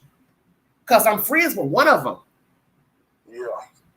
Oh, see, as soon as you said twin, we already know it ain't that many dudes that are twins. There ain't that many twins in Australia, but it is. And not a lot of men twins. Yeah, no. I know about 3 or 4 of them. Oh, Lord have mercy. If we have one more deja vu moment during this live stream, I'm going to scream. I can't take it. Listen, we already 2-0. Yeah. We 2-0. Yeah. Oh. It's a small world. It's a small world. These last $2, I'm not gonna lose. This is an old blues song we singing up here. Meet me at the casino. Oh my goodness. I need a drink. Do you think, guess what? When I get out this live, I'm going to drink some liquor. Hell yeah, I'm going to take a shower. I'm going to drink some liquor, and I'm going to turn on Hulu and talk to myself. Because this shit is crazy to me. This is, listen, I'm flabbergasted right now talking to you. It's a small world. Oh. Yeah. See, this is why I said why I knew better when I saw the signs of this person. I said, he talking to somebody and they probably know people. That's why he don't want to go to the cafe. He's probably been, but ain't telling me the truth that he's been. One of the women he's probably fooled with's been in there, took him in there. He knew better. I ain't going in there. You understand what I'm saying? It's an omen because I've had too many premonitions this week. So it's all good. Well, they definitely wouldn't have no problem going to no cafe, especially if they don't know nothing about it. Like he said, they can, But I got a feeling that he might not be telling the truth. Because what's the if you lie about one thing, you'll lie about another. So you're not going to tell me the truth that you really have heard about the cafe. You've been in there before. You've probably been in there with a few cuties, and you've probably realized, I probably need to stay my ass out of here. Yeah. Because it's a small place, and people gravitate toward there. And one thing about the Magnolia, a motherfucker could go in there 2 years and then wait another 5 before they go back in there. But lo and behold, you doing something you ain't got no business. That's the day that person will fall up in there. Yeah. I mean, right. You know what I'm saying. You're right. Yeah, I mean, oh, shit. What the hell? Oh, Lord have mercy. I'm speechless right now. I'm speechless. So you and the son, y'all in a better place? Yeah. He says I'm always be his father, and I try to encourage him. That's good. Give the other guy a chance. Yeah. Because he's do that. Now it's up to him if he wants to. Father to all his kids. Okay. One of my sisters, they say he a father to all his kids. Mm-hmm. So I try to encourage him, but he just said it'll never be the same. And I said, well, it'll just be an extended family. Yeah, but how does he feel about his mother? Because that's most important, because she's the one who has orchestrated this lie. She is blocked on re-platformed. No, he blocked his mama. It's more than blocked. Oh, baby, we showed enough got to talk. At this particular time. Oh man. I mean, because damn. The only time when he did get himself together and to where he was emotionally and mentally capable of talking to her, and she had the opportunity to talk to him, and he was asking her about his real father, the only thing she was more concerned with is trying to convince him that she's not a whore. Okay. And she don't fuck everybody. And he was like, I don't care about that. I don't want to discuss that with you. That's her only concern. Well, it's not. People are going to think what they want. What they're thinking of is you held this lie and you lied to a man, you lied to your child. And then you still try to throw, you've lied to two men and a child. And then you want to throw the person who you've been lying to under the bus like they did something wrong when you're the orchestrator of the lie. Yeah. But instead of her coming and apologizing to him or whatever, and I'm talking about to you. The real father, to you. She's just trying to say she ain't had sex with a bunch of people, and she's just talking about her sex life. It don't matter. The point is, you had sex. You had sex with two men in a similar time. So people are gonna think what they fucking want to think. Exactly. And that's what you should have thought about when you carried the lie. That's on you. So that made him even madder, and he she don't want to take no responsibility. He don't want to hear no more lies from her. Yeah, I don't blame him. I understand that. The relationship is non-existent at this particular time. Well, it's going to take him a while because at some point he's going to have to reconcile if he wants to forgive her or not, and that's where he's at right now. And so she's just making it worse when she could just be truthful and tell him why she lied. She could also tell you the same version why she lied, and also tell this other man why she lied. Just set yourself free and be done with it. Yeah, she's not going to.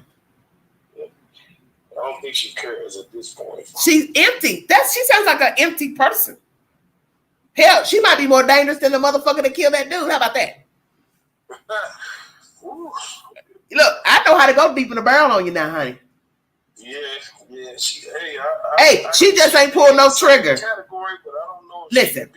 She ain't pulled no trigger. That's all. Yeah, exactly. It's the same mindset. Because that's the thing about lying.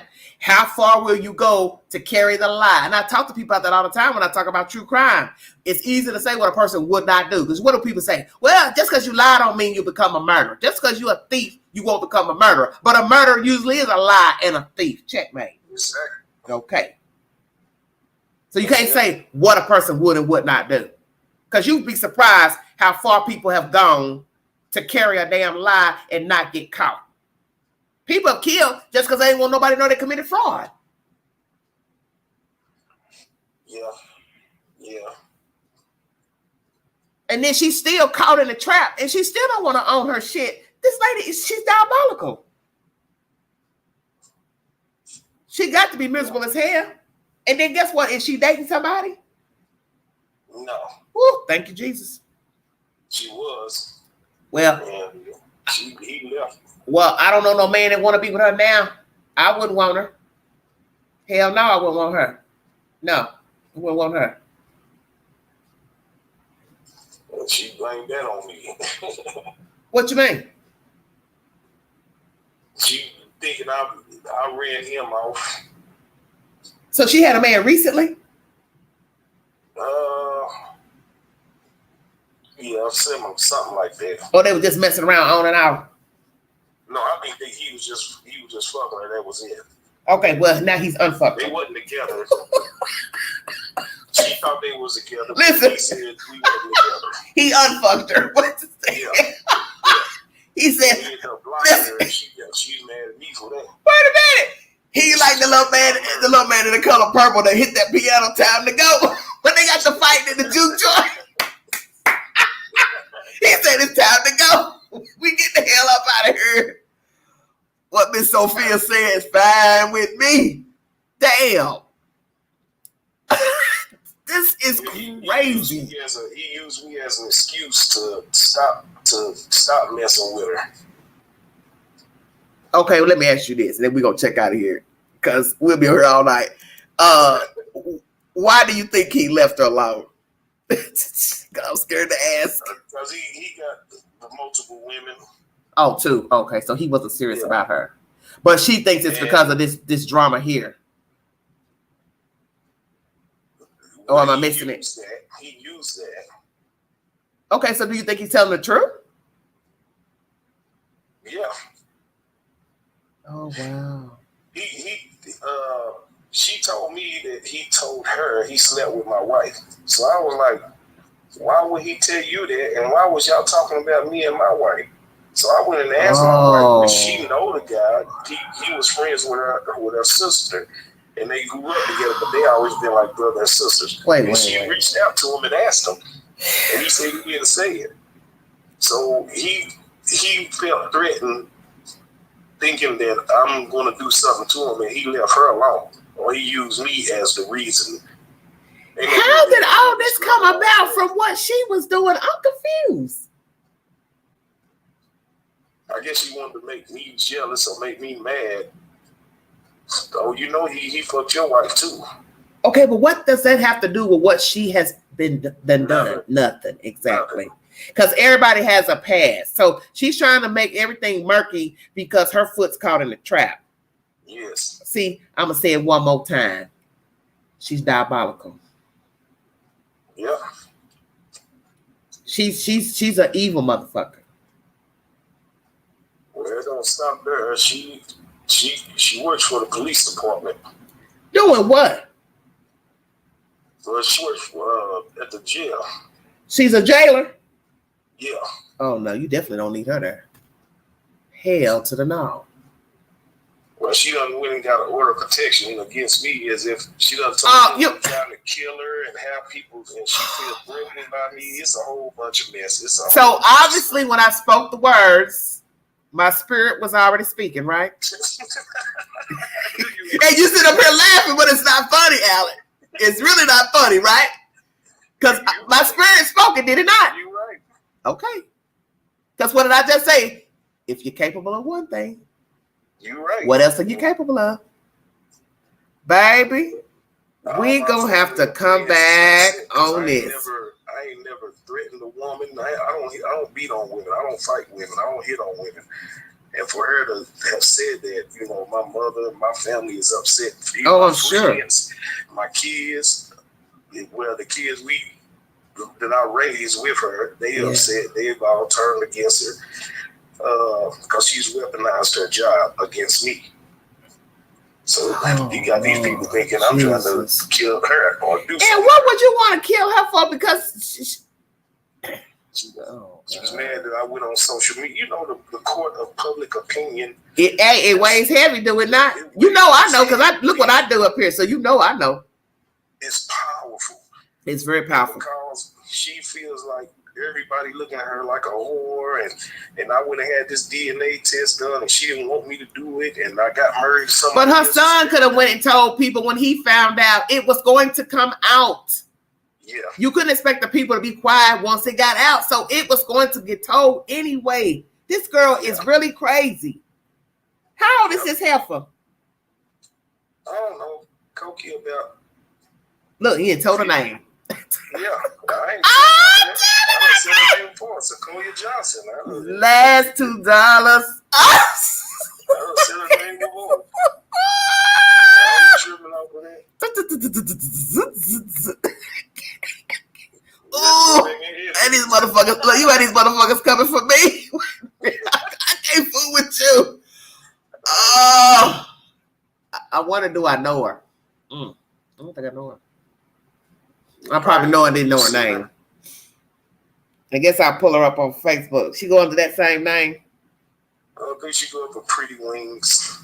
Pretty Wings. Well, she ain't got no pretty wings now. Officer Johnson. She is a police officer now. Not like the sound. Excuse me, Miss Johnson. She has learned the power that she has, and she has weaponized her. Well, guess what? Don't let it get you fucked up. Yeah, but you know how serious that is in today's climate with law enforcement and black men. Okay, but it still will turn on her because somebody still will see her for what she's worth. She's a grand manipulator. Nobody cares about that police department because guess what? Eventually they turn on their own. Checkmate. Yeah. She is a somebody knows the truth. Okay, she caught and she mad. Best thing she can do is just try to salvage what bit of life she got with her son and keep it moving and just don't worry about what people say. People gonna talk. It's just the way it goes. Well, that's what a real woman would do. They'll just try to apologize and about the situation and go on try to salvage whatever. Yeah, she should be worrying about her son right now. That's the only thing she should be concerned with. Is worried about having a relationship with her son. That's all that matters at this point. And her words is, I don't care now. I just don't. Well, look, listen, don't let me get gangsta up here. Well, motherfucker, we got a whole river. Yeah. That by Gay Street. Jump over. And with the way you going, you could have some help getting in there. Just tell us the time and the day. Okay. You hear me? Yeah. Tell us when you want to meet on the bridge. Shit. I'm bringing the whiskey and the balloons. Wait a minute. Lord of the Lords and the anger. That's not nice. She went to this church and she slept with the married pastor. Don't tell me you testifying on my live stream. She slept with a pastor. They put her out of one church. Okay. She went to another church. And have the same thing happen again. Slept with this married pastor. Wait a minute. Why are you testifying on this damn live stream like this?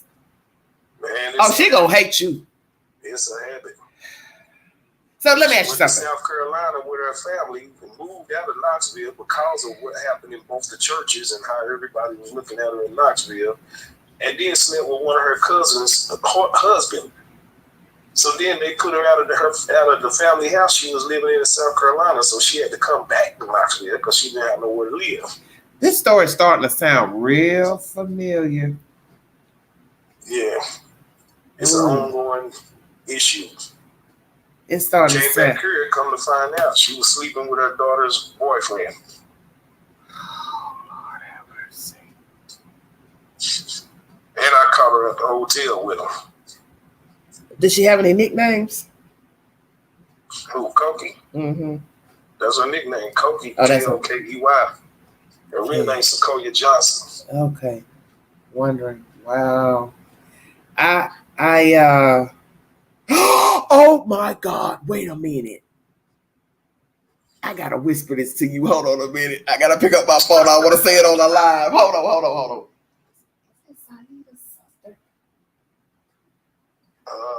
Her sister named Wilhelmina, her Swoochie. But you don't see her sister name in the club. Okay, I was just wondering, one of my other Facebook friends, I think her last name I thought was Johnson. That's why I was wondering. And she's talked about going to South Carolina. That's why I was wondering if they were sisters or not. No, they're not sisters. Okay. I was going to say, damn, this story getting too deep now. Damn. But if you see Wilhelmina, you will know who she is. Okay. I'll look them up. The group of females. Used to be in fields all the time or whatever her name is. Jesus. Now she really gonna be mad. You done put a whole government name on my live stream. Lord have mercy. Yeah, Officer Johnson, Sequoia Johnson. AKA Cokie. Please stop. Will you please stop? I didn't never know this. I'm dead saying. I'm glad you got the beef for you to get put out of the church. Okay. The devil don't even get put out of the church. You got the devil's. Wait a minute. In the church. What they say is a leak in this whole building. Yeah. I'm dead with. Oh. You in the church sleeping with the. I can't. The pastor. Somebody gonna hate me in the morning. You gonna get me in trouble. Crazy. Do you want me to tag you in this? Woman is crazy. Do you want me to tag you in this video on the other platform? Yeah. That we on? You gonna get some shit started now. You want me to put your name? Can I feature you in as a guest on the on the title? Yeah. Young, yes, yeah. The zipper is broke. You know what I'm saying? Yeah, we ain't holding nothing. Wait a minute. Everything on blast. Baby, you need your dress zipped up. It broke. the zipper broke. Ain't the buttons been popped out. Wait a minute. The hem loose. Wait a minute. The hem loose. Baby, take that dress off. It's a wrap. I'm gonna get off this live stream with you. Hold on a minute. I can't. We at almost 3 hours. Can you believe we've been on this thing almost 3 hours with this?